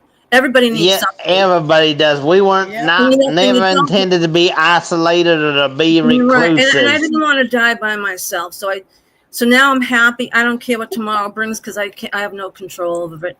But I'm happy finally, and I'm fighting to keep myself alive now, which I stopped doing that 5 years ago. But now I'm fighting to keep myself alive, whatever that means. But I'm happy. Have you fallen in love, Gail? Not really. Well, almost. I'm not there yet. But he's a widower, and we kind of a great match. And we actually went to a zoo. We were in our 70s going to a zoo together. That's beautiful. Yeah, we Okay, went to a guys, family zoo. that's everybody. all, you guys. Thank That's you very awesome. much. Yep, that's all the Thanks. time that we have tonight. So you'll see Mike's being muted. Ruby, here's your chance. Yes. Great being with y'all on here. Okay, Ruby's Yeah. gonna talk now. Just really quickly, want to make an announcement for the movie night tonight. Join us on Discord. We are going to be watching the movie Blackula that I think was suggested by San Diego. I have no clue what this movie is. It's from 1972. So if you want to head over into Discord and watch it with us, come on over. Click the link, and I'm going to start the movie now. Blackula. Thanks. Yeah, Ruby. I know. Joe and Fran, any last thoughts, please? I think I think we're going to have to keep living our lives with love. That's Yep. right. Yes. I absolutely. Thank All you right, all guys. for coming Good out. night, everybody. I just want to quickly say thank you to Joe and Fran. Love seeing you every Wednesday. Thank you to the moderators. Really appreciate you keeping an eye and keeping things going in the chat. And thank you guys all for joining us again on stage and in the chat. It just wouldn't be the show without you. So check out the website, and we hope to see you guys next week. Bless you all. Thank you. All right. Have a great one.